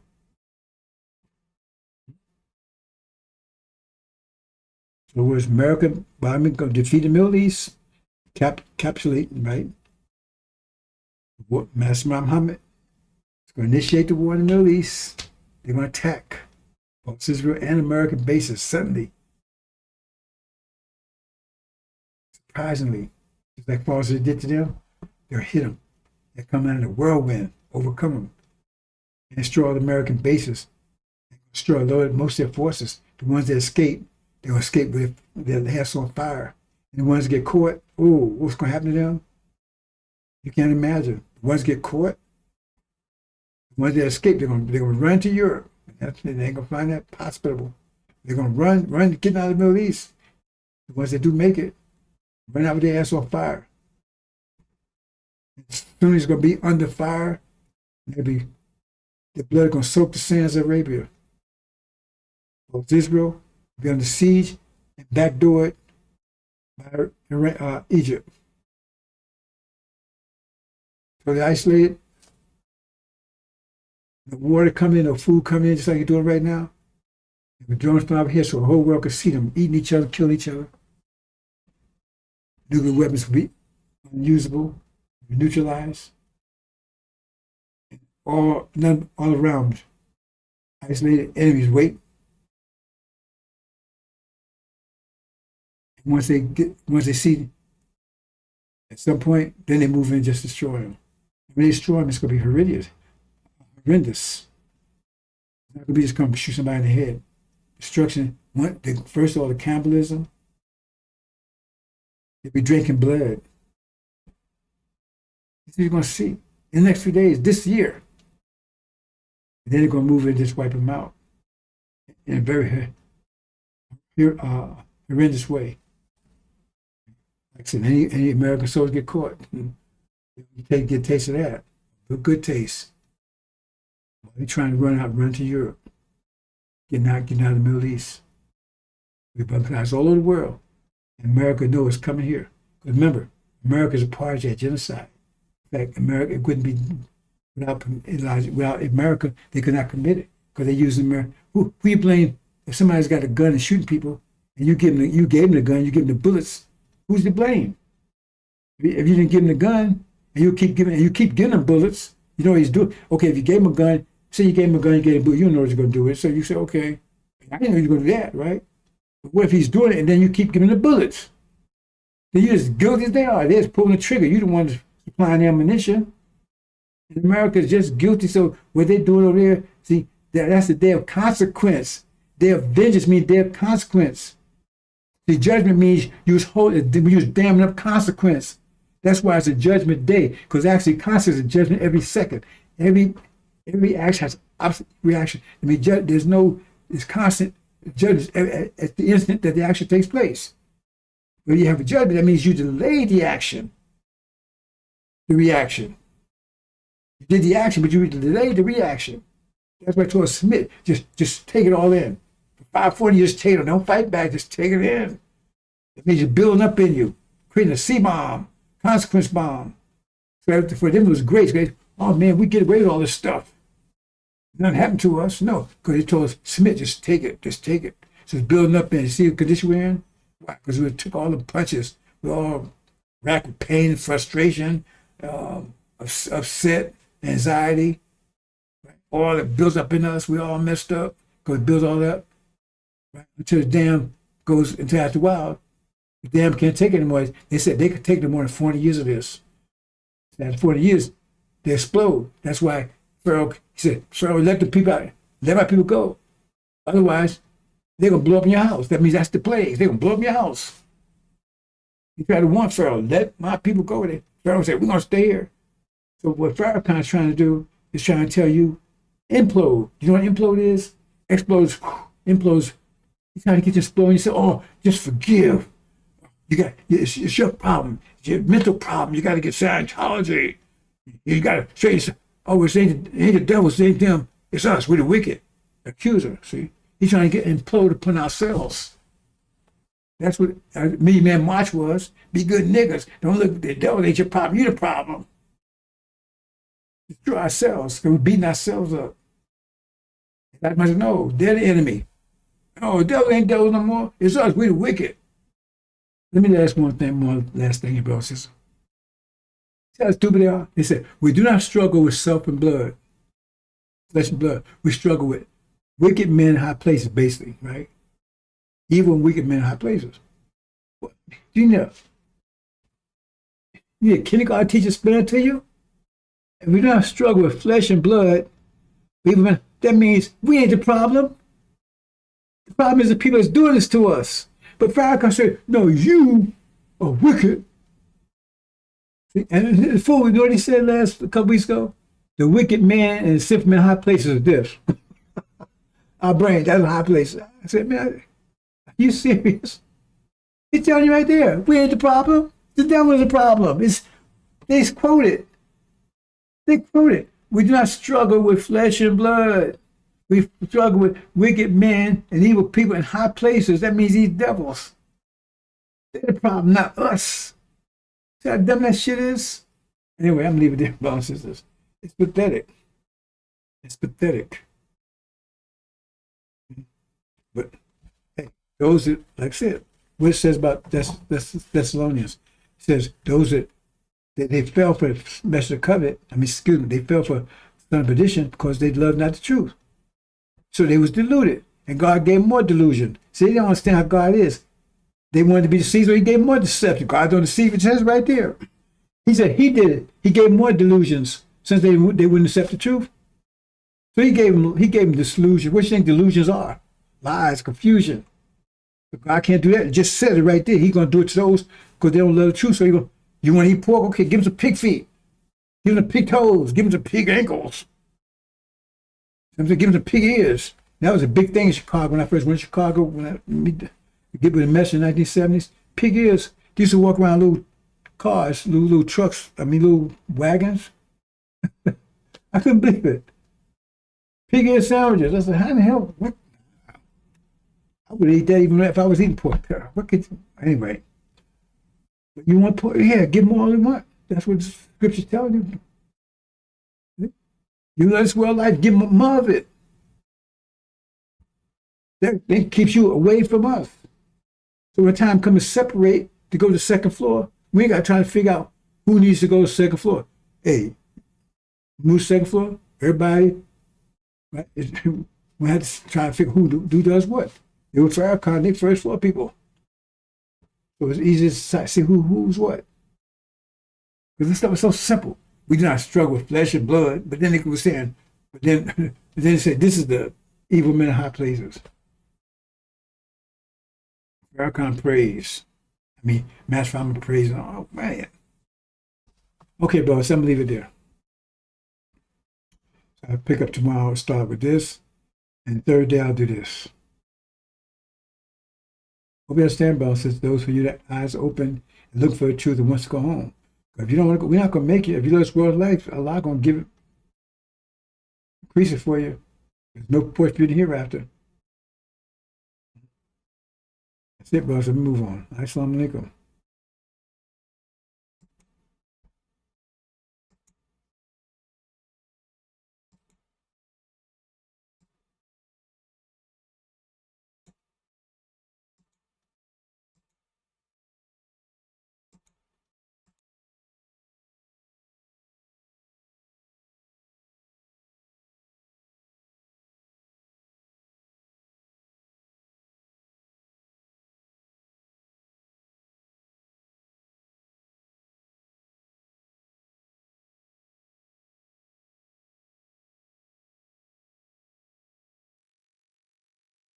We have a lot of that going on, but we're taking care of our farmers. We can't let our farmers not have anybody, these people, you can't replace them very easily. People that live in the inner city are not doing that work. They're just not doing that work. And they've tried, we've tried, everybody tried. They don't do it. These people do it naturally. I said, what happens if they get it to a farmer the other day? What happens if they get a bad back? He said, they don't get a bad back, sir, because if they get a bad back, they die. I said, that's interesting, isn't it? Well, you heard that. Donald Trump is a believer in eugenics. He believes that white people are the superior race. And inner city is code for black people. And he believes black people cannot now work on the farms. I guess they're not good enough for that. So Hispanic people can do it because they have the backs for it. This is what this man is saying out loud in interviews. He is a racist. It's been proven time and time again. The man had Mein Kampf on his bedside table that he would read at night. Enough to let you know where he stands on that. Just more outrageous, racist things from Donald Trump. They want to arrest those who can do the farm work, well, until their backs give out. And then he'll probably ship them to El Salvador or some other country. Just more vile statements from the president and let you know where he stands.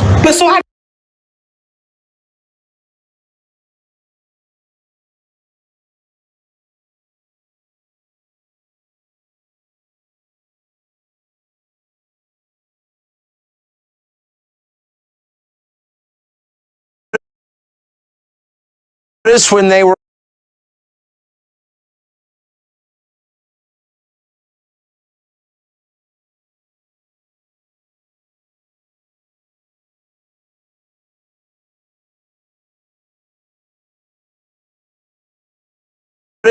were arresting people for praying outside of abortion clinics. I mean, I do think the UK, and I say this as, you know, someone who is half English, I think it's like reached, or it is quickly reaching a point where democratic reforms are going to be pretty tough because of the demographic change. And that, of course, the point of importing all these people is to overwhelm the people who live there who disapprove of the program. So you don't have to care what they think because you just bring in new people and their will becomes like all that matters. And so I don't think you're going to fix these things through elections at some point, probably pretty soon. And I just worry a place like the UK, Canada is another, a bunch of different countries in the West are at the point where they're literally revolutionary. They are poised for revolution. And as someone who really doesn't support revolution and hates violence and hates civil war above all, I'm worried about that. I mean, I don't see how this is fixed. Starmer, who's, you know, he's just an instrument of larger forces, but he's a poisonous character, obviously, who's really hurt your country. He's in there for, 4 more years? And so you wonder, like, people are going to start to get really radical in a scary way. Like, I think this is going to happen. And the people in charge don't seem to care. Well, you're already seeing it. You are seeing the anger beginning to manifest itself, and I completely understand the anger. I don't, like you, I abhor any form of violence, but I do understand the anger when you have, you know, Keir Starmer campaigned, I'm going to smash the gangs that allow these little boats to come over the channel, delivering tens of thousands of people illegally into the country. And they then get put into these so-called asylum hotels where they're given a pretty good lifestyle, certainly a far better lifestyle than many people really struggling at the moment in the UK. And of course, far from smashing the gangs, it turned out yesterday that he's smashing new records for the number of people coming in illegally on the boats. Of course. It's out of control. And the British public are reaching a point of saying, we are done with people coming in illegally and being treated better in a more comfortable and more luxurious manner than we treat our own people. Well, the whole point is to humiliate and degrade the indigenous population of the British Isles, the white population. I mean, that's the whole point. And are they really going to do something about it? What would that be exactly? I'm reaching a point of saying, we are done with people coming in illegally and being treated better in a more comfortable and more luxurious manner than we treat our own people. Well, the whole point is to humiliate and degrade the indigenous population of the British Isles, the white population. I mean, that's the whole point. And are they really going to do something about it? What would that be exactly? You'd really have to force a lot of people to go back to their countries of origin, millions of people, and you need to do it really soon. And are they actually willing to do that? I don't know, but these are existential questions that we have been browbeat into ignoring for decades. But the question is, like, is Ireland Ireland? If it's majority non-Irish, oh, shut up, they're Irish. No, they're actually not Irish. Same with the UK, same with England, Scotland, Wales. Like, it's all changing so fast. Nothing like this has ever happened in all of history, except when, say, the Mongols swept across the steppe and raped everybody. Like, that was true demographic change on this scale. But even that wasn't as profound as what we're seeing in every white country around the world. I would say the West, but Australia and New Zealand also. So, like, what is that? Now, my brain is not big enough to understand what that is. I have a lot of theories about it, but I don't know if they're true. All I know is what the numbers are, and that's real, and no one feels that he can say it. Everyone's like, oh, well, if that were happening in China or India or Malaysia or Senegal, it doesn't matter. You'd be like, what the hell is that? Like, the population's totally different. Look at graduation. Pick, King's College Law School, and look at the graduation picture for the last 30 years. Who's in it? Just, like, let your eyes tell you the truth for once. Like, this is a total change in population. Is it better? Is it worse? Can't have that conversation. Who's pushing this? Does the population want it? The population clearly doesn't want it. There's no polling that's meaningful on the subject. I mean, there's no referendum on it. You don't get to decide. You've got no voice in it, other than you get to go to jail if you complain loudly enough about it. What is this? I think it's the biggest and darkest thing that has happened in the last 1,000 years, for sure.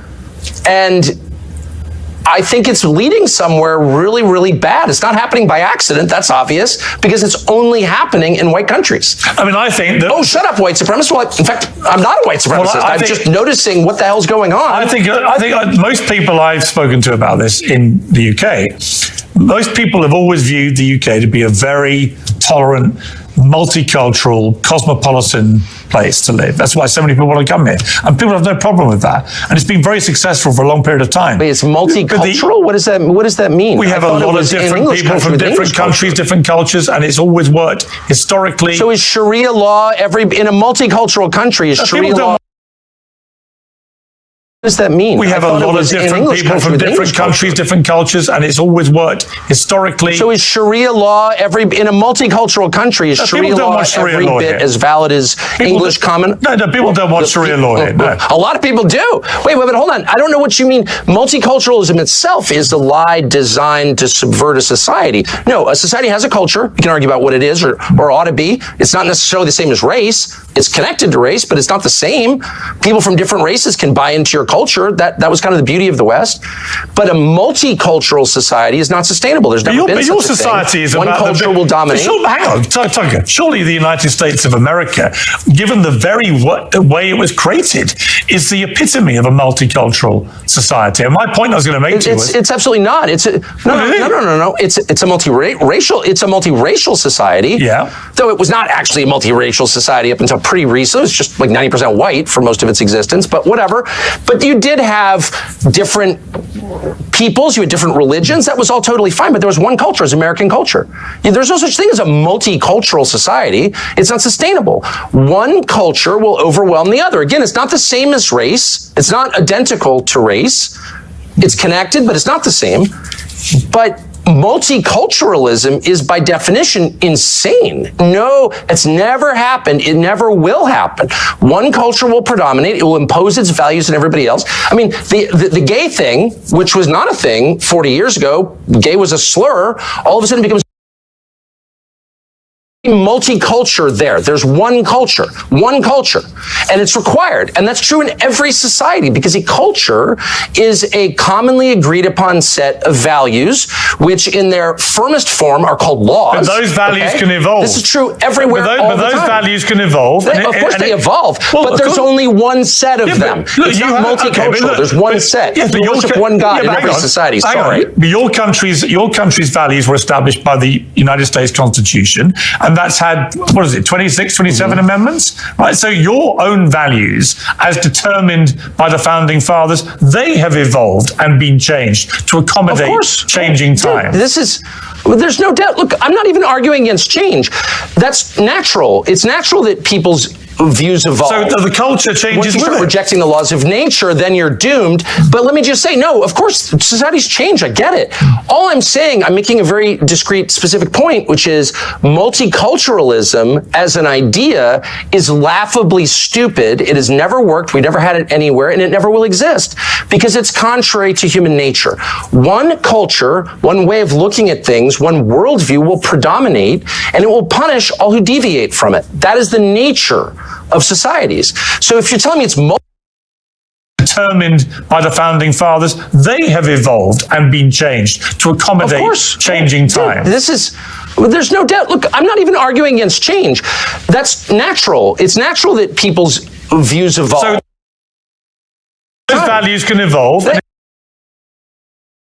There's one culture, and it's required. And that's true in every society because a culture is a commonly agreed upon set of values, which in their firmest form are called laws. But those values can evolve. This is true everywhere. But those values can evolve. Of course they evolve, but there's only one set of them. It's not multicultural. There's one set. You worship one God in every society. Sorry. But your country's values were established by the United States Constitution, and that's had, 27 amendments? Right. So your own values, as determined by the founding fathers, they have evolved and been changed to accommodate changing times. There's no doubt. Look, I'm not even arguing against change. Natural that people's views evolve. So the culture changes. Once you with start it. rejecting the laws of nature, then you're doomed. But let me just say, no, of course, societies change. I get it. All I'm saying, I'm making a very discrete, specific point, which is multiculturalism as an idea is laughably stupid. It has never worked. We never had it anywhere, and it never will exist because it's contrary to human nature. One culture, one way of looking at things, one worldview will predominate, and it will punish all who deviate from it. That is the nature of societies. So if you're telling me it's multicultural, we can all live and like have radically different values, that's just not true. It's never been true. It never will be true. So you're having one culture, one worldview predominate over another and dominate and suppress all dissent. Like that's just what it is, dude. Let's be honest. I would point to the United States of America and the United Kingdom as two shining examples, albeit not completely without their flaws, but shining examples of places that are deemed by the rest of the world. I certainly feel that about my country. Well, I certainly think that inherent in Christianity is the notion of tolerance, and that draws from a core Christian concept, which is free will. You cannot force someone to convert. There's never been conversion by the sword in Christianity. People decide to believe in it. And so that is central to the religion, therefore it's been central to the society. Western civilization is Christian civilization. And so we call that tolerance. It's a respect for your inherent God-given right to make a choice about what you believe. Okay, so of course, that's always been a feature. My only point is, a society has a commonly agreed upon set of beliefs, rules, and laws that are the definition of the society itself. That's what a society is. So you can't have competing. You can't have, gay world and Sharia world living co-equally in a society. That does not happen. It will never happen. You have to pick one. Are we the Sharia society? Are we the party time gay rights society? Like, which one? And you can't face that reality. So you're just sort of snoozing along until the inevitable point where you're going to wake up and be like, my values have no bearing on what our society is anymore because we've been invaded by other people with a totally different worldview and they're now in charge. And that day is coming very soon for your country, and maybe it'll improve it. I don't think the UK could be a lot worse than it already is. It's this kind of disgusting, sad, self-hating, suicidal island that was once great. It kills me to see it as a half English person, but that day is coming. It will change. You will either decide to be Western or Eastern. That's a choice that we're all going to face. I don't want to face that choice, but it's being foisted upon us by the architect. That's a choice that we're all going to face. Suicidal island that was once great. It kills me to see it as a half English. That day is coming. It will change. You will either decide to be Western or Eastern. That's a choice that we're all going to face. I don't want to face that choice, but it's being foisted upon us by the architects of mass migration. Sorry. I would question your characterization as my country as a sad, disgusting, what's the rest of it, suicidal nation. I feel none of those things. I feel very happy to be in the United Kingdom, and I feel that there are lots of very happy. Our system, the Western system, which is very distinct from the Eastern system, very distinct, and it's distinct on this one precise point, we believe and have always believed since this country was founded, since your country became, not a pure monarchy, but even when it was a pure monarchy, the belief in the West, because of Christianity, was the worst thing you can do is punish the innocent. That's the worst thing you can do. That's worse than not punishing the guilty. And we often said that to each other. We no longer say that because there is a pretty concerted effort to blur the meaning of these terms. But I'm not going to be deterred from defining words precisely. Terror is murdering people, killing people, punishing people who committed no crime. Period. So when the Israeli government says it has repeatedly that even though over 20,000 completely innocent children are believed to have died in their response to what Hamas did on October the 7th at the hands of the IDF, there are many on the pro-Palestinian side who say that Israel is behaving like terrorists too in the way that they have gone about conducting this war. Would you go as far as to say that? One of the things that I really object to now is this relentless focus on Israel, which, by the way, is a foreign country that I have nothing to do with.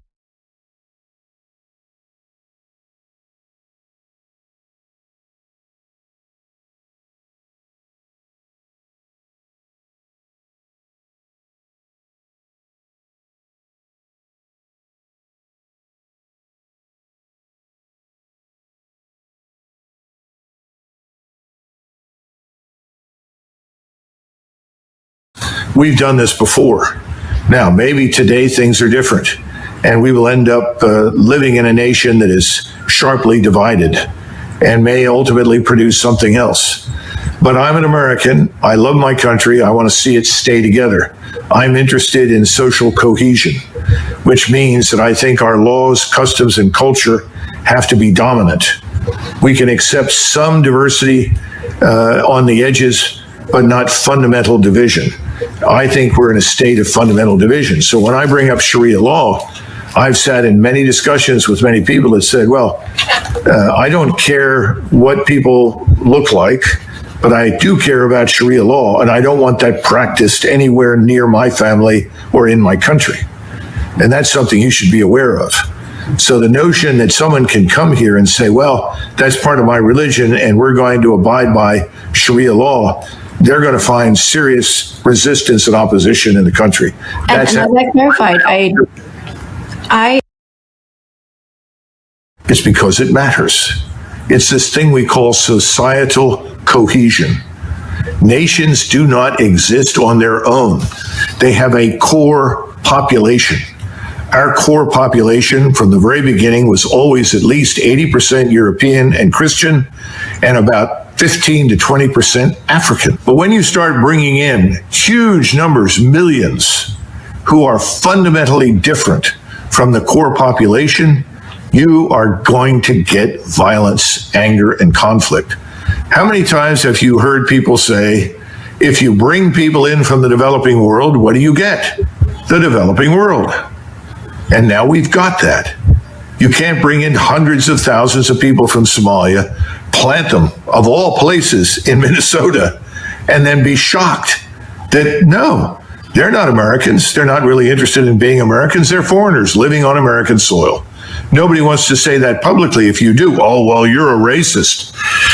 Well, you know, the world is full of racists. The real war that's going to decide our fate is not going to be fought anywhere overseas.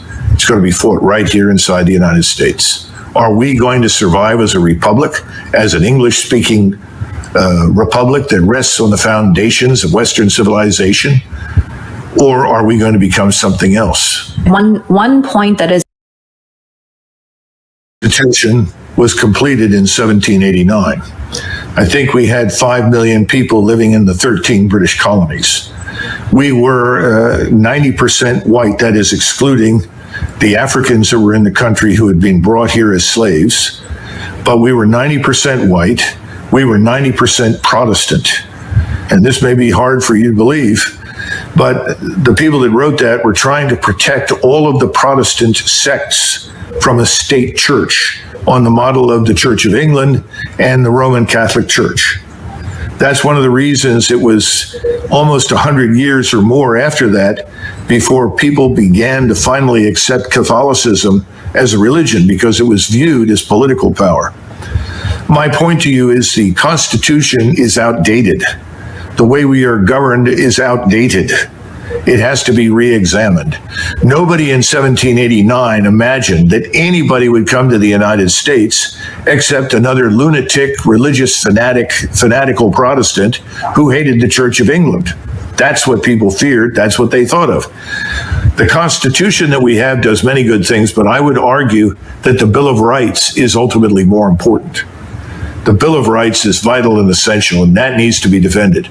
But the Constitution and the way we govern and the things that we're doing, it's out of date. It doesn't fit our needs. And that's back to my comment on something given has no value. You have to earn it. And we haven't made anybody earn their place in this country. I'm talking about people like me that have been here forever. My first ancestor stepped off the boat in 1681. So we've got to get back to some notion of national service, because national service promotes national integration. It addresses some of these problems that you're discussing. Now, I know that you may not want to conform and may not want to be as I am, but I'm an American and nobody questions that. Nobody ever will. If you don't want to stand out and be questioned, then I suggest that you change your appearance, because I don't think it's life or death for you to wear what you wear. I think this conversation, it's not fine, because it's leading to violence. that could have otherwise been avoided. You see, every great nation, every large nation can always accept some number of people into its ranks that are different from them. It's always been the case. But if you suddenly import millions, which is what's happened here and happened in Europe, then you threaten the core gene pool. What I'm trying to tell you is there's a problem. And we can all pretend that there isn't, and you can insist there isn't, but that's the view. And I think it's incumbent upon all of us to address it truthfully and openly. Stop pretending it's not a problem. It's a problem. I mean, what's also a problem is white supremacy, and that's no, because you're saying you're different, you're going to remain different, and you don't think that if that's not compatible with being an American, then the hell with it. That's what you're going to do. Well, then what do you make then of, white American people who convert, let's say, to Islam and choose to cover? Are they not American anymore? Listen, if they want to do that, that's obviously their business. I don't know how many are out there that do that. I think again, it's ill-advised. I think you have to hold the society together. There has to be an agreement on certain things, customs, culture, way of life. And unfortunately, if you're going to practice rigidly a brand of Islam that demands certain things, and this is why I asked right off the bat, do you support Sharia law? I'm a Muslim. What being a Muslim means is I follow the guidelines of my religion, which is a peaceful Does your religion dictate to you Sharia law? My religion dictates to me to be a good human being, to be good to my neighbors, to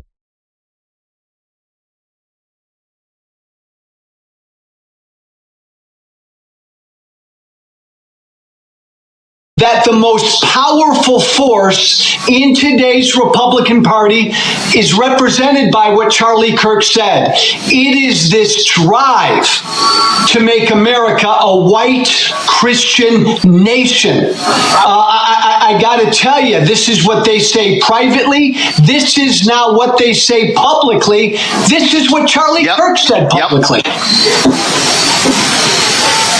And Joe, again, one of the reasons I wanted to have you on, because you know these people very, very well. Yeah. You said it yourself. You were one of the strongest voices. You were one of the folks who understood the incendiary language when you were in Congress, when you had your radio show, and how people loved when you did it. And then when you chose to apologize for that and turn away from it, oh my God, they literally have just tried to destroy you because of that. Yeah, again, you know the deal, Roland, right? I came out publicly against Trump 7 years.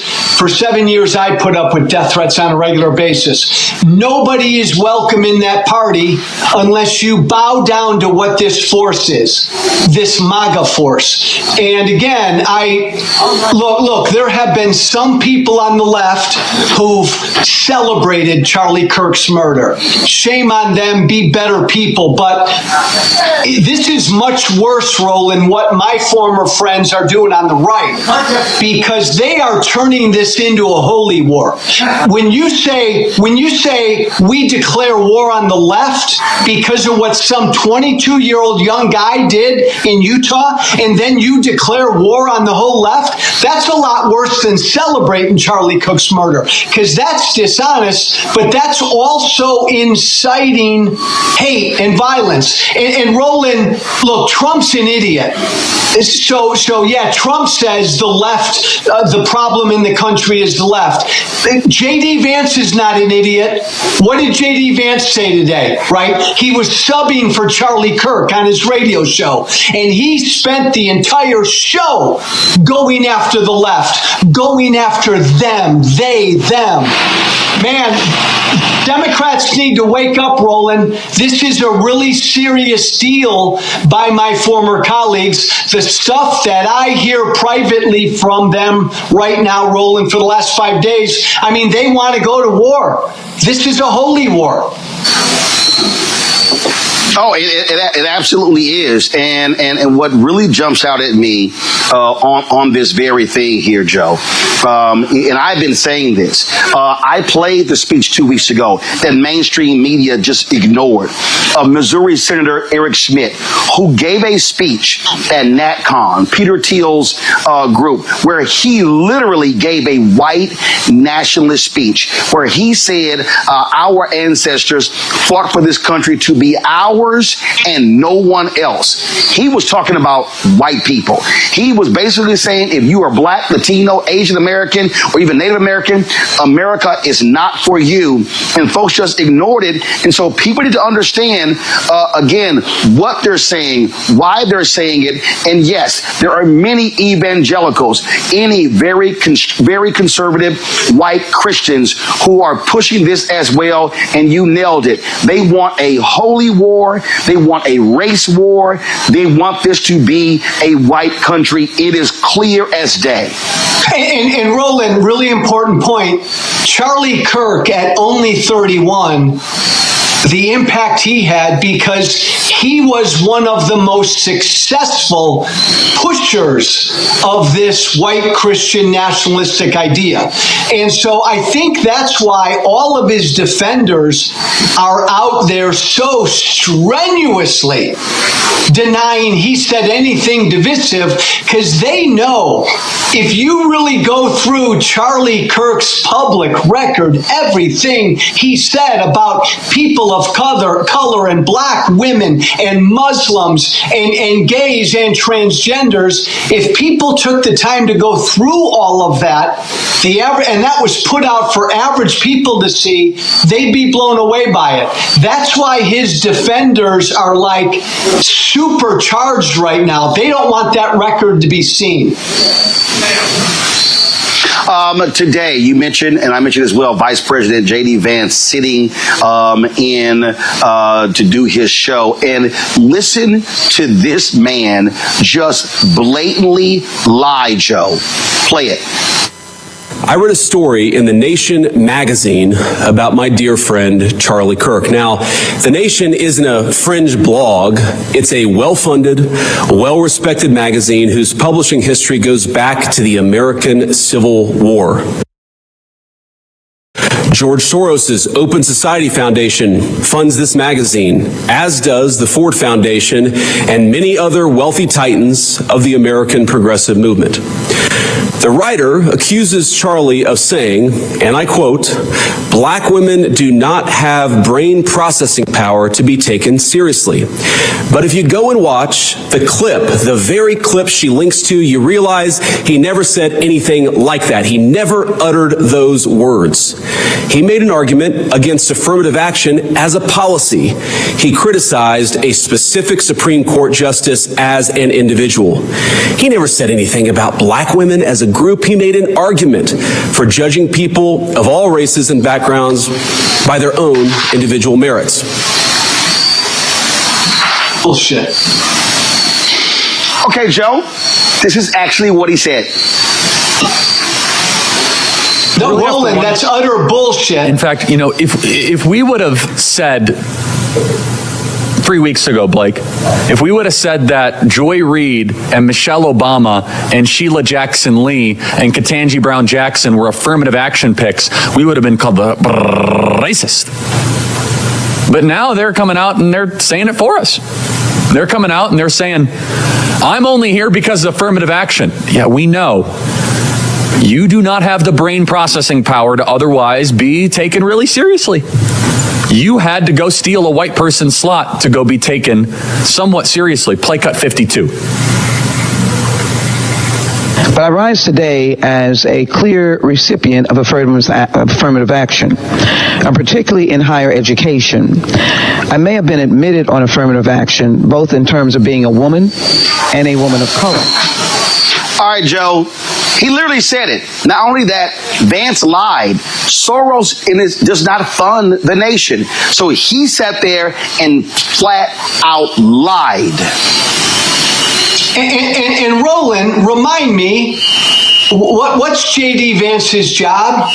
He's the vice president And yet he had time today to do a radio show for a former right-wing podcaster. I mean, look what they're not even, Roland, they're not even subtle about it, what this White House is doing. They believe, man, the path to victory is fear, hate, and division. And that's what they're putting out there. That was Charlie Kirk literally going after 4 accomplished black women by saying they didn't have the brain power to get where they got. This is what he believed. And this is what MAGA believes. And that, again, Roland, broken record, that's why Charlie Kirk was so damn successful, why he had such a big audience. Yeah, and not only that, you take Nick Fuentes, who's to the right of Charlie Kirk. The night of or the day after Kirk was shot and killed, Fuentes had 200,000 people watching him live. And so what you have this fervor. And so when I listen to Trump and Vance and all these people talk about, how the left, they're indoctrinating. No, and you know this very well, the indoctrination. We've had people who formerly are with Turning Point USA put out videos talking about how it was really this cult-like figure, this messianic figure, as they sort of set Kirk up as, and how they want them to follow that. And so that's what's going on here. These people are not trying to have open dialogue.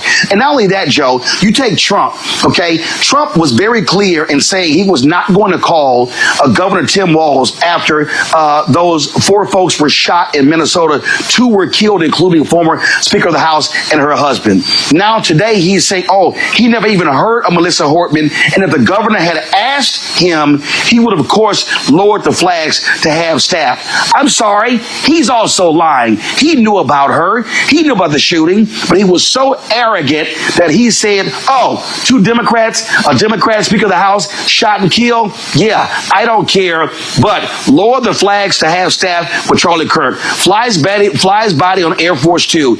Do a memorial service at the Kennedy Center. Do another one at the Arizona Cardinal Stadium. Give him the Medal of Freedom. And I'm telling you, they're going to give him a state funeral. That's what you're seeing right now.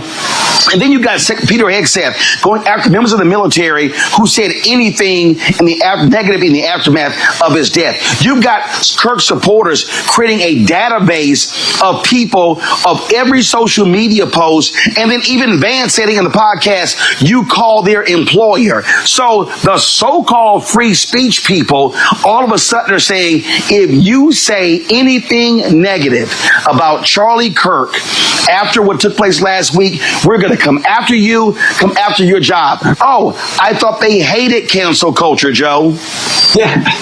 Roland, I remember back in my right-wing radio days, I would come on every day, and there was always some story about some leftist group on a college campus that couldn't handle speech that made them uncomfortable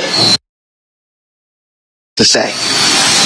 Roland, this is scary, and you and I are old enough, man, to remember huge figures in American history who were gunned down, struck down, military leaders, civil rights leaders. We are treating this 31-year-old podcaster, MAGA influencer, like he's Jesus Christ. So I come from the right. Why are my old colleagues and friends on the right doing this, Roland? Because the right wants a religious war. Let's just call it. They want a civil war. They want a holy war.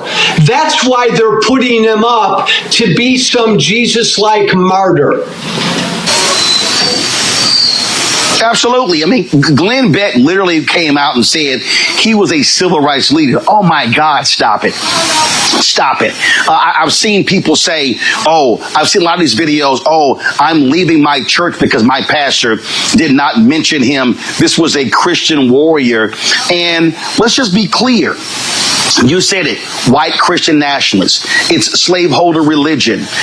We heard a lot of this stuff during slavery, during Jim Crow, things along those lines. And this whole idea about, oh no, it was about debate. It was about, exchange of ideas. I mean, come on, let's just stop it. And so we see what's going on here. We see the games that are being played. And then what gets me, Joe, is this whole deal of, oh my God, the left, how they indoctrinated him and the accused killer going to a university. The dude was at a university for one semester, Joe. You're trying to tell me that one semester at a mostly white institution in Mormon, Utah, which is not a liberal bastion, somehow just radicalized him? I mean, it really is showing folks the hand they're trying to play. Yeah, and I think even on top of that, Roland, I think it was like some technical school. So it wasn't some crazy liberal arts school for a semester. Look, cut through all the BS. The Speaker of the House, Mike Johnson, has publicly said that America should be a white Christian country. This is what animates my former party. Roland, you know me, right? Tea Party Hellraiser. I don't come from the left. I left the Republican Party when the Republican Party became MAGA. And my fellow Democrats and folks on the left need to understand, now these people are on the right. Now this is MAGA. MAGA now are the snowflakes. MAGA, Roland, they now need their safe spaces. It's funny, but it's not funny. And you're right about J.D. Vance, man. He just flat out lied. I mean, the last 30-year history of political violence in this country, the vast majority of it is right-wing. It always has been. And they put out this lie that it's only on the left. It's not even, Roland, a both sides problem between the left and the right. There is political violence on the left, but the vast majority is on the right, and they know that, and they're lying because they're trying to inflame their base. And Roland, I hear from their base every day, and let me tell you something, they are inflamed. I mean, they are ready to march and grab their you-know-what. This is a scary time. It is, and folks need to understand what is certainly at stake. Joe Walsh, I appreciate you joining us on the show.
History of the cross, known by their works.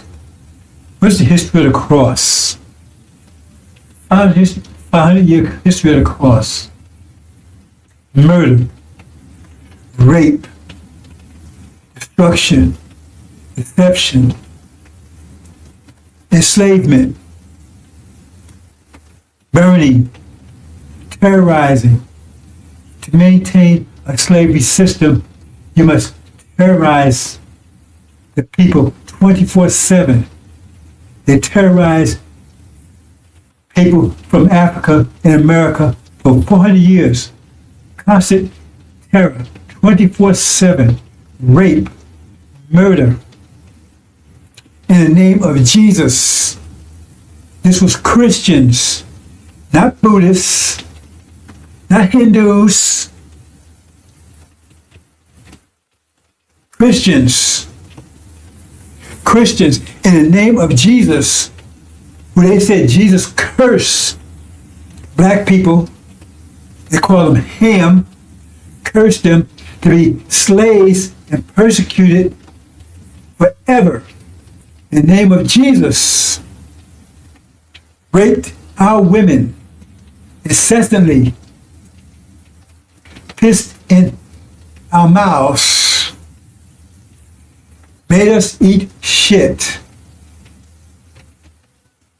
And they took and tried to clean up, not clean it up, but make it look more fashionable, I guess, by calling it chitlins. That's after slavery, of course, after so-called slavery. Because what was endured was not slavery. Look up slavery. Look up slavery. It does include murder, rape, terror. This is a Holocaust. And then now they try to downplay it. Oh, that was 400 years ago. No, it wasn't 400 years ago. I don't care if it was a million years ago. It was 400 years ago. It lasts for 400 years. And it's enduring today. They took everything away from the slaves. Everything. Their name, their culture, their families, their religion, their minds, everything. Fed their children to alligators as alligator bait. And then they talk about what's going on in Gaza when they did 1,000 times worse. What's going over in Gaza now is simply just a miniature version of what they did. What they did was far worse than what's going on in Gaza. Gaza's bad. It's genocide. What they did was far worse and much longer. That's the legacy of Christianity. Murder, rape, disease. They wiped out the native population with genocide and disease. Smallpox blankets, knowing they was full with disease. Herpes, syphilis, gonorrhea from sleep with animals. So-called common cold was not common. Didn't exist here on this side of the world until they brought it here. Murder, rape. When they was raping out women, they had a cross hanging from their neck. And again, they taught black, and this was God's will. God's will. The enslavement of our people.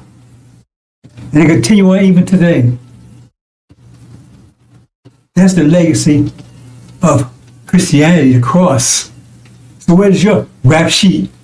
Every time they arrest one of our people, your rap sheet. What's your rap sheet?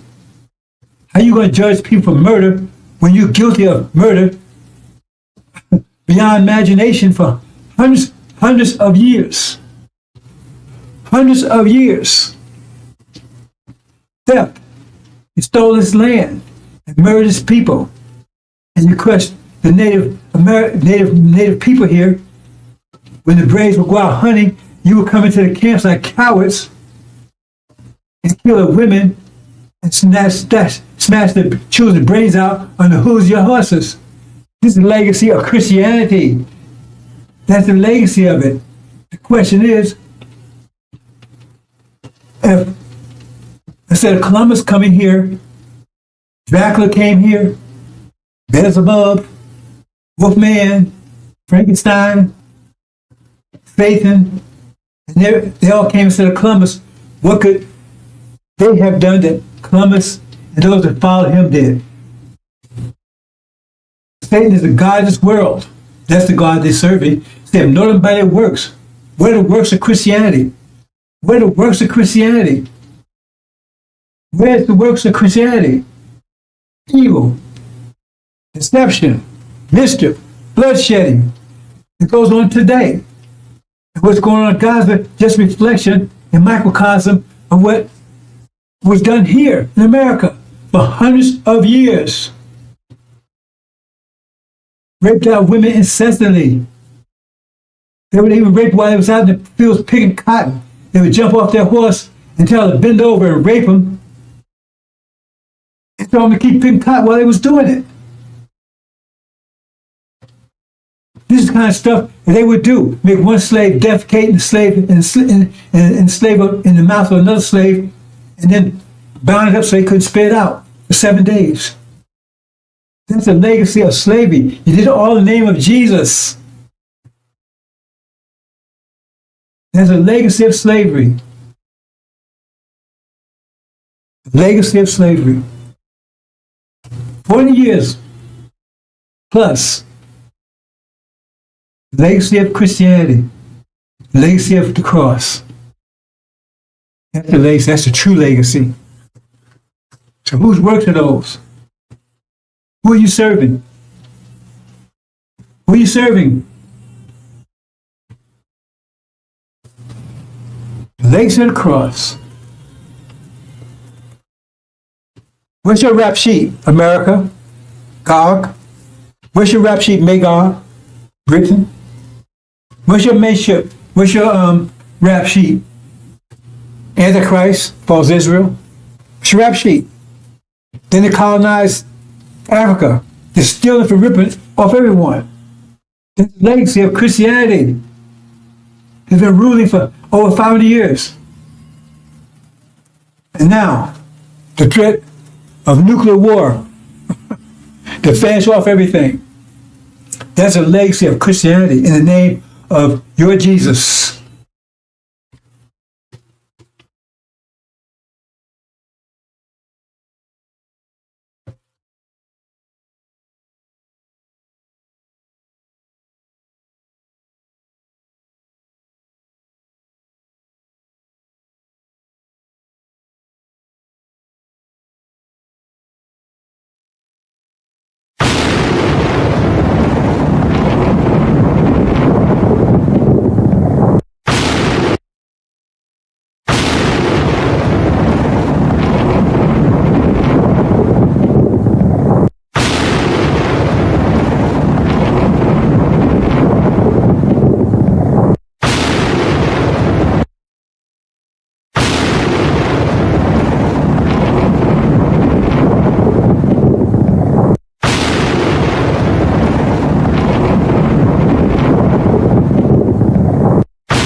Talking about us packing our bags and going westward or going out there in the land. Ain't no cities, no towns, no infrastructure out there. Surely you ain't talking about that, are you? No. We ain't going back to Africa. No. This is your land. Our sweat, our tears, our blood has earned us the right to the land. What God wants you to do is come out of their ways. Come out of their pagan holidays where you should be honoring Jesus. You are out here buying bunny rabbits and inviting your children to paint eggs for some Easter hunt. Come out of her. Get the Santa Claus out of your house and a tree that is the way of the pagans. Come out of her. St. Valentine's Day. The heck is that? Excuse me. Come out of her name. Come out of her religion. Come out of her culture. Come out of her way of life. Come out of her educational system. Put it back to their people. When they was put off on the shores of North America. And the ship, Jesus, that John Hawkins brought our best hero. They stood and stared at it disappearing in the horizon, crying, wanting to return. With their hands stretched out towards that ship and tied in chains themselves bound together.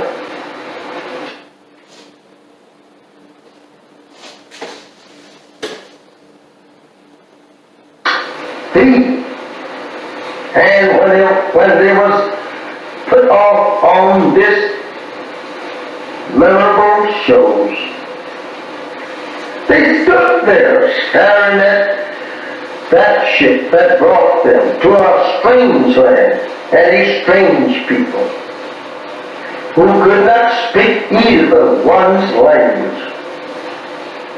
Now they have to live in a strange country and a strange people who had proven to them every mile from their native land that they were going to be the worst enemies that they ever lived with. They were going to be the people that would destroy them. They soon discovered that on this ship that they were being brought here on. I don't know how we should say anything in the name of Jesus of good for us when this ship was named Jesus. This is how that we have always been deceived by the white man, trying to use Jesus, the name Jesus, to lull us off in a mental sleep, thinking that we are on our way to heaven. This is terrible. My beloved brothers and sisters, this is very hard for us to even to accept today. Imagine our parents standing crying to return to their native land and people, and you here today crying to stay with the very enemy that brought our fathers in subjection to their will. You and I, turning your face from your own native land and turning it back towards our own prison house and our own enemies who have destroyed us and seeks to further destroy us. How do you feel? How do you feel? Not wanting to return to your people. They are trying to make love with the very people that destroyed you and your parents.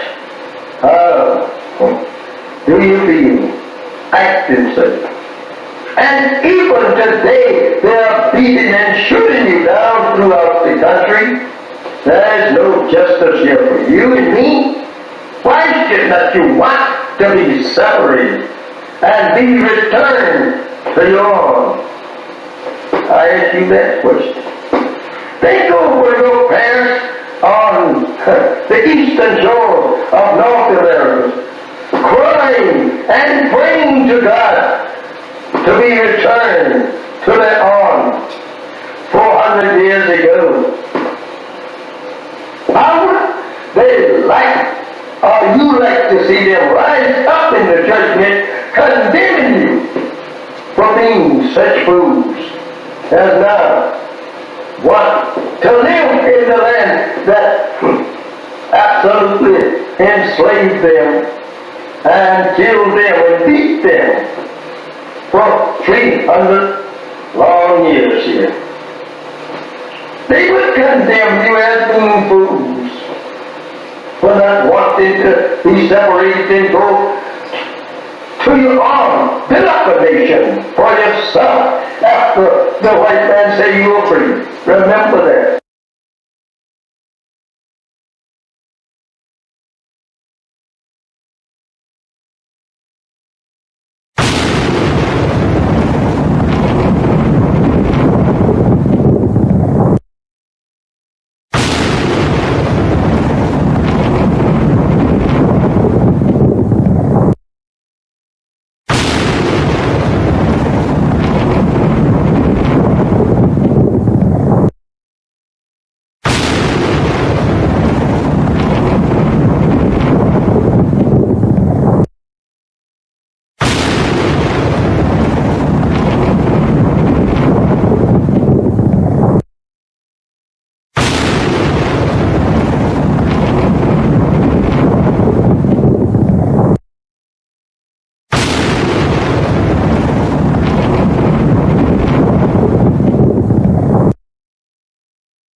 ain't talking about us packing our bags and going westward or going out there in the land. Ain't no cities, no towns, no infrastructure out there. Surely you ain't talking about that, are you? No. We ain't going back to Africa. No. This is your land. Our sweat, our tears, our blood has earned us the right to the land. What God wants you to do is come out of their ways. Come out of their pagan holidays where you should be honoring Jesus. You are out here buying bunny rabbits and inviting your children to paint eggs for some Easter hunt. Come out of her. Get the Santa Claus out of your house and a tree that is the way of the pagans. Come out of her. St. Valentine's Day. What the heck is that? Excuse me. Come out of her name. Come out of her religion. Come out of her culture. Come out of her way of life. Come out of her educational system. Put back to their people. When they was put off on the shores of North America. And this ship, Jesus, that John Hawkins brought our best hero. They stood and stared at it disappearing in the horizon, crying, wanting to return. With their hands stretched out towards that ship and tied in chains themselves bound together.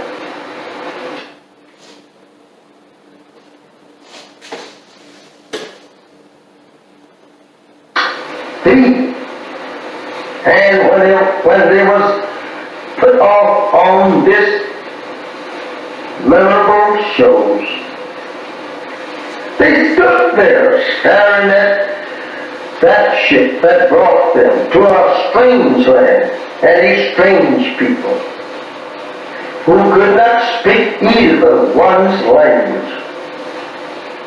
Now they have to live in a strange country and a strange people who had proven to them every mile from their native land that they were going to be the worst enemies that they ever lived with. They were going to be the people that would destroy them. They soon discovered that on this ship that they were being brought here on. I don't know how we should say anything in the name of Jesus of good for us when this ship was named Jesus.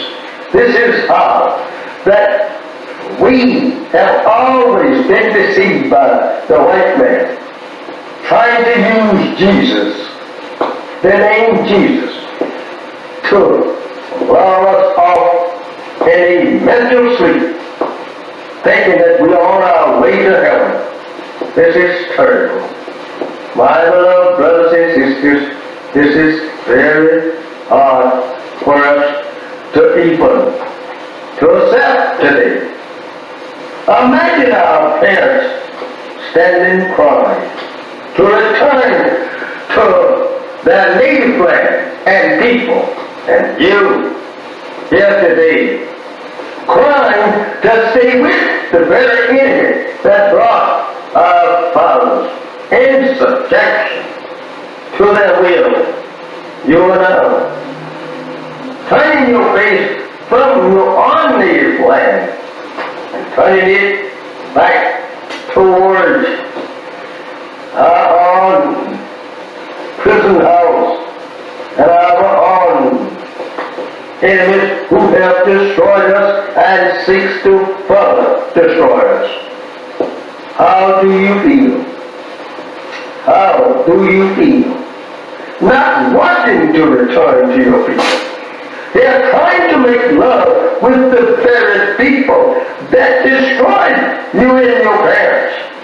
How do you feel acting such? And even today, they are beating and shooting you down throughout the country. There is no justice here for you and me. Why should not you want to be separated and be returned to your own? I ask you that question. Think over your parents on the eastern shore of North America, crying and praying to God to be returned to their own 400 years ago. How would they like, or you like to see them rise up in the judgment condemning you for being such fools as now want to live in the land that absolutely enslaved them and killed them and beat them for 300 long years here. They would condemn you as being fools for not wanting to be separated and go to your own, build up a nation for yourself after the white man say you were free. Remember that.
Assalamu alaikum, sisters and brothers. Sulman Rahim here, Veteran of Covenant. Okay, brothers and sisters, it's been a year now, and We're finally home after 40 years in Arabia. I'm reporting to you from Arabia. Finally home after 40 years. Right? And so we've been here a year now. And there was an agreement made. A former slave master, he said, we had a choice. Stay here or leave. Right? So we chose our inheritance, Arabia.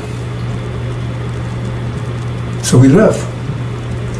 And half the original people decided they wanted to give up their inheritance and traded for a place in America in reconciliation with their former slave master. That's their choice. They chose, said, we don't want to go over to Arabia. We don't go to where it's sand and all that stuff. We want to stay here in America. We've been here all our lives, been here 40 years, born here, right? And you know, we can make peace with our slave master. Okay, so they decided to stay. And so after a year, right, we're getting reports of how things are going over there. And it doesn't sound too good. How things are going over in America with their reparations. Because they was given, they got 6 states, I believe.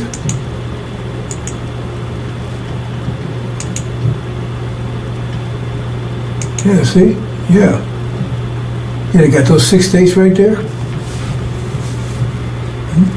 That's what Farrakhan told them. You know, they was listening to Farrakhan. Farrakhan promised them, you know, they stay there, 6 states, right? Had their own land. And they can make reconciliation with the former slave master. They're not devils. They're not devils. They're human beings. They just had a rough, you know, they were just, you know, did some things wrong, but now they, you know, they're gonna make amends and make reparations. So 6 states, and in addition to that, they gave everybody $1 million. Everybody stayed $1 million. Okay? Say, thank you, Farrakhan. They're so happy. Thank you, Farrakhan. Thank you, Farrakhan. Man, you got 6 states. That's what you promised us. We got 6 states. They're thanking you. Thank you, Farrakhan. Right? And you know, I mean, this was a year ago.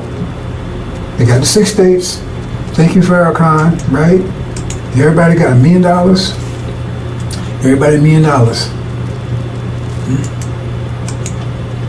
And they're rejoicing. Oh man, they're so happy. Hey, we came, man. We made it. We got America, man. We got reconciliation for a master. We got 6 states. Everybody got $1 million. We're all rich. That was a year ago when we left. Okay, so we're in Arabia. They're still back there in America. And now we're getting reports a year later. This was the way it was a year ago, man. They were so happy. They were so happy. Right? And now we get reports of what's going on right now. Let's see. Oops, it says a power failure. Great power failure in those 6 states. Power failure.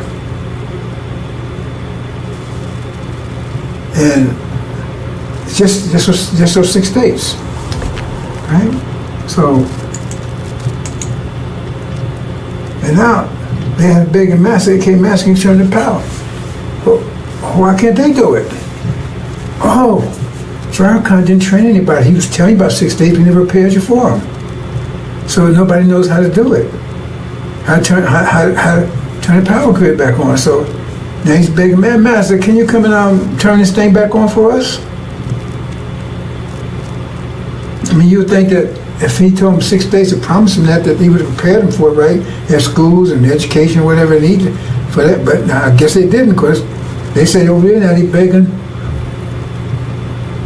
the former master to come and turn the power back on. And then what? I mean, this is all that's happening now. I mean, I'm getting these imports in now. A year later, it's like they're coming in every hour. Power grid failure, right? Then say, oops, crop failure. All of a sudden, there's no. They say, they looked at the farmers when they done it. Farmers said, oh. So then, master, what's happening here? How come you know? Right? Our crop. They found that the land they gave them wasn't that fertile. A year later, nothing's growing. Crop failure. And now they master, what's happening here? Right? And then, I mean, all these things, every hour back's coming in, right? And then they look, and they had, a year ago, they had plenty of food on the shelves, right? And now, they look there now, and all the food's gone. It's gone. She said, what am I going to do here? Food's gone. The house is empty.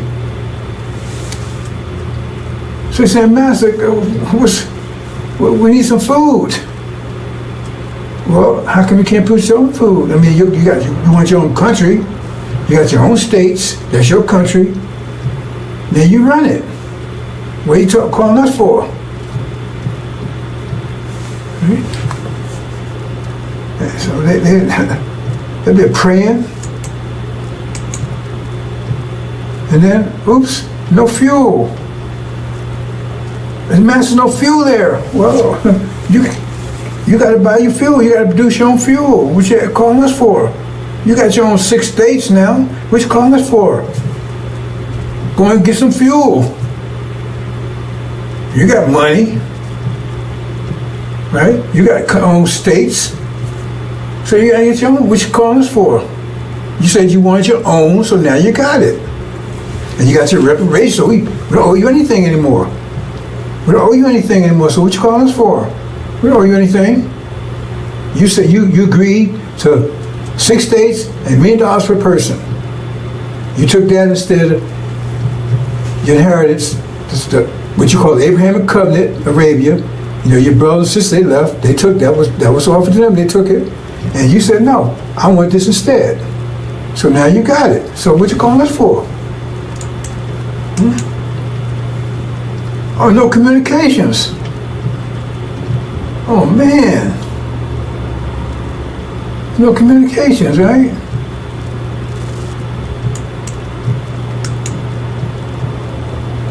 No medical facilities. So what's going on, Master? Wait a minute, hold on. That's you. What you calling us for? That's yours. You got to handle that stuff. You want us to handle it for you? You want independence, now you have it. I mean, wow, this stuff was coming every hour, man. Instead of like a year, they was celebrating. And now they crying and begging the Master, hey, look at all these problems here. I said, wait a minute, that's yours. Where you come about your problems? You have to work those out. Right? No transportation, I mean, no planes, nowhere. We don't have to fly the planes and to drive the trucks and the boats and stuff and to go and get this stuff. Well, what you done that for? You wanted this, you got it. So go ahead and train your own pilots, build your own planes, build your own boats and right? You see what I'm saying? Transportation, build your own trucks. What you calling for? Yeah, Master, we see this. You said you wanted 6 states, you got it. You want $1 million per person. That was the reparations. So then if you didn't pay people to take care of this, how is that our problem? You're independent now. You're really free now. Oops, no fuel, the gas station's empty. I can't drive, eh? And no gas. Man, wow. All this stuff happened like for a year. They thought that everything was great, and all of a sudden everything ran out. So I guess what happened? Everything was there when they got it, and then it ran out. They had to, for them to replace the fuel, to get the farms going. So they was left with that stuff. The factory was full. I mean, warehouses full. Then you had to keep they thought that was just going to, I guess they thought it was just going to be there, just by itself. They didn't prepare for it. See? And they ain't trained any engineers and scientists and architects and stuff. They ain't, business, they didn't train anybody. So Farrakhan, he told you he's going to get this for you, but he didn't prepare you for it. He didn't get anybody to handle this stuff. So what was that all about? So now he asked the master, hey, don't call on me. You was here, you had it when you was here with me. You said you want independence, you wanted reparations, so you gave it to you. Well, call on your brothers over there. They left, they handled their own business. You said you want to stay here. Right? See? You don't have any professionals or technicians, scientists, doctors, none of that. See? I mean, that's what, because, if you're going to set reparation, you should be preparing for that, right? So if he was telling you about reparation, you should be preparing you for it. If he said, God said that's where he's going to get you, so if God told him he's going to get that for you, then he should, like when God told Noah there was a flood coming, to only build an ark, so he started building an ark. And so you should start preparing for the 6 states and the reparations, but apparently you didn't. And so now, it does say, look, hold it. We want total separation. Look, we don't want you to call us no more. We don't want you to call us no more. Because you're wearing us. You want your own country. You got your own land. Right? You got money, $1 million, all this stuff, right? And so now we got to protect your money and everything too? No, you have to really create your own money. You have to do all these things, your own wealth, not ours. Right? So we're going to cut you off from that too. That's all economics. So they go and tell it. They tell all the people all the white folks, right? Because all the black folks, now all the black folks is either in Arabia or in those 6 states. That's the solution. You had to be one way or the other. There couldn't be no integration, that kind of stuff. That's the deal. You just said one or the other. So all the black folks are there, and ain't no integration, that kind of stuff, right? Black folks are there, one or the other, so they're there.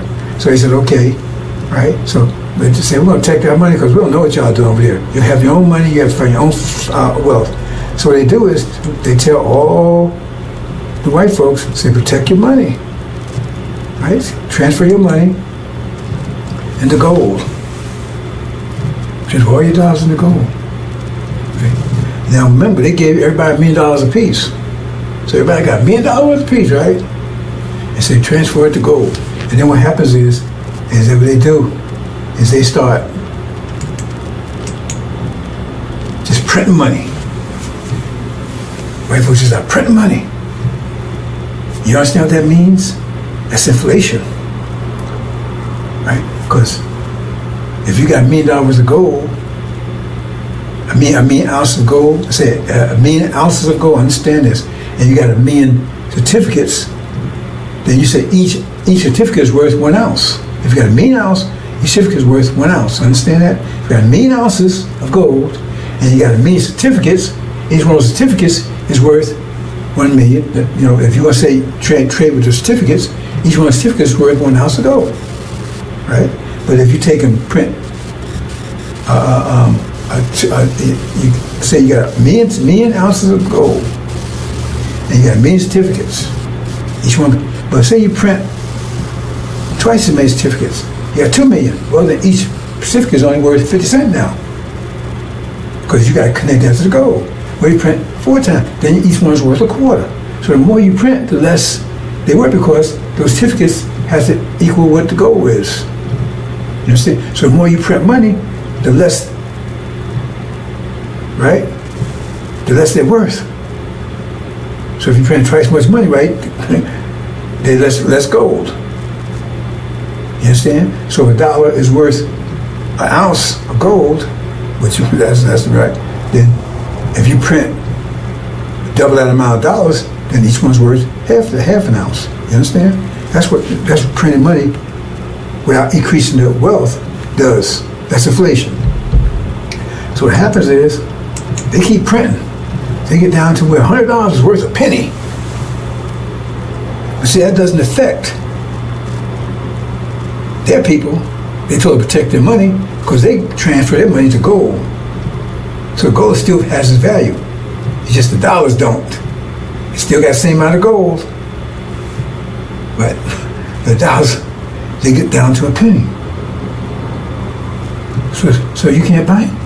You had $1 million, now your $1 million worth of $5. That's what all this worth. $1 million. Hardly worth anything. Hey, that's our money. You gotta have your money, you control your wealth. You can't keep coming at us what you're doing. And you think they wouldn't do that? Yeah, you've been a Gaza lately? You see what happened to the trees they made with the so-called natives? Kept telling me you had a false tongue because they kept making trees with them, then they broke the trees. And took their land and genocide and everything else. But no, they wouldn't do that to you. See? Because now you have, your money's worth nothing. They haven't lost anything. Because once that money's worthless, it's no good, right? Then you burn it up, throw it away, it's worth nothing. The people still got gold. And even if they take it, hold on to money, hope to increase again, they just use another different certificate, use another form of money. So it's still worth nothing. That $1 million you had, you was so happy with now, it's probably worth maybe $1. So you can't buy anything with $1. Plus the economy's crap because everything is failing, and you don't know how to repair it. You don't know how to build communications. You don't know how to do any of this stuff. You're not an engineer, build a house. You don't know how to do anything because Farrakhan didn't. Right? He didn't prepare you. He told you he'll give you 6 days. He told you, listen to me, right? So now you're broke, and your economy is gone. You have no food, no electricity, no power, anything, right? It's not their fault. They gave you what you asked for. You saw your inheritance for that. And then they closed the border. Because you want to try to get back into America now. We want to come back in, Master. No, we don't want you back in here. We sorry, we want to come in. No. That's what you chose. You stay there. They closed the border, so you can't get back in here. You can't get back in America, into what you call your land now? Swaziland or something? Farrakhan. Maybe call it Traveland. Farrakhan. They met the Farrakhan, right? So they close the borders, you can't. Because now you're hungry and everything else, your money's worthless. Oh God, come back, Master, I'll come back work for you, I'll work for Popeyes, I'll do anything you want. No, remember, the blacks, either they over in Arabia or they in that land. There are no blacks in America, any places, just in that land that you 6 days. And now you're starving, you ain't got your money's worthless, nothing works, and they close the border. Right? And then you see Master, you on the phone, you talking to the guy that you kept treating, help you. Hey, we finally got rid of niggas. Finally got rid of them.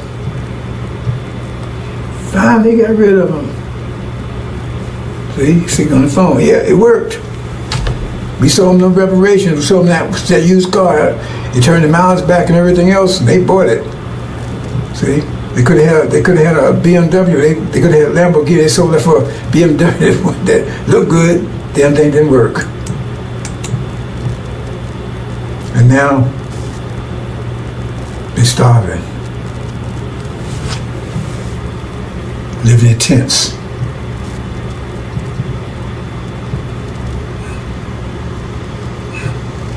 Praying.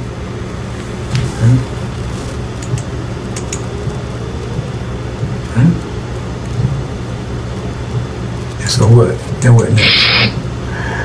What we gonna do, Farrakhan? You told us to take reparations, so we did. They gave us everything that we asked for. What we gonna do, Farrakhan? What we gonna do? Pray.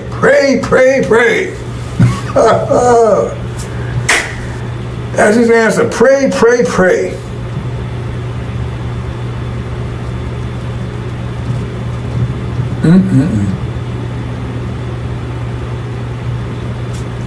That's your reparations. Like Elijah Muhammad said, he had a big picture. We leaving, and blacks staying on the shore, the ones stay behind, and they was whooping their ass. Right? Because they thought you think they want to give you some land and take care of you? You think they want to do that? And go bankrupt, give everybody $1 million? How much that is?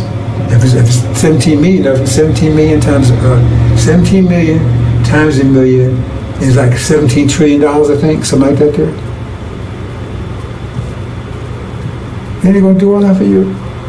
They want to get rid of you. So now they have succeeded. Because they closed the border. What you gonna do? You gonna fight to come out? They closed the border. They got the military around there. They finally got rid of you. No more black problem, no more Negro problem anymore. One group's out of here, another group that's here. They're gone, and our hands are clean. We gave them what they wanted. Well, anything. Okay. God honors contracts. Remember, he honored the contract with Jacob. Esau sold his birthright for a bowl of soup to Jacob, where it was Esau's inheritance, and God honored it. Okay, Jacob, it's yours. You're the one. And that's the deal. Because he ain't your friend. Farrakhan ain't your friend. Pray, pray, pray. That's the answer. And this homeland you was promised, you rejected it. So now you got what you asked for. So if they gave you reparations today or tomorrow, how would that scenario not play out like that? Well, they say, okay, we got it, you got it. Tell me how the scenario wouldn't play out like that. And tell me why they wouldn't do it. They love you so much, they're gonna say, okay, we're gonna take care of them. I mean, why should they go out their way to take care of you when you was right here? You was working at Popeyes and living in the get up on Section 8, all that stuff right here, where they, because you know they're trying to get rid of that stuff right now. Trump's trying to get rid of all that stuff right now. Because they're closing on you, you don't realize it. Anyway, that's just, that's what's happening over in America. Wow. Boys, come here. Disaster over there. And, oh, I just got a call. Oh, wait, hold on. Really? You serious? Our ambassador just got a call from I don't know what they call it Conland or something. I forgot what it's something they call it right there. That 6 day. They begged us to come and help. Can they come over here? Can we come and get them? Really? Can we come and get them and bring them? Oh no. Now he went and asked Master Farrakhan Muhammad, right? He said, no, hell no. We ain't going to get them. And I agree with that. Yeah, the Master said he said, let's call him, and he passed the word to Master Farrakhan Muhammad. Master Farrakhan said, send him back. Master, no, we can't come and get you. You made your choice, live with it. Or die, whatever the situation is. Wow. I can't believe that. They actually, right, sent a message over. I don't know how they did. I don't have any communication with it. Somehow they got the information over to them. Said, would we please come and get them? Nope. Said, no, tell them no. And don't waste time communicating with us anymore. You got your land, you got your reparations, you got your money, you got Farrakhan as your leader. Yeah, tell him, talk to him, let him straighten out for you. He didn't want to sell you the idea. He was a salesman. So you on that idea of reparations. We told you. Right? Suleiman, right? He was the messenger to you, telling you, look, man, let's go home. You said no. You chose not to.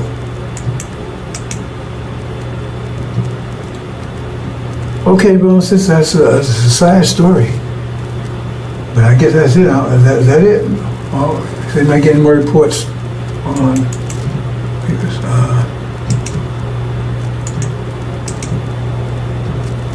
Okay, he says that was Master Farrakhan Muhammad's final decision, and I think they closed communications off from there. So, like I said, brothers and sisters, we got those guys that came in.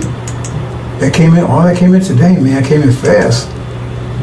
After a whole year, total collapse. Now they begging it. Somebody help them. We can't do it. Maybe Master help you. We won't do it. Assalamu alaikum.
Update, brothers and sisters, got another late report in that they said, well, if you want to come and get us, well, we at least send them some food. They begged, said, please send us some food. Master Muhammad said, we got to send them a damn thing, nothing, zero.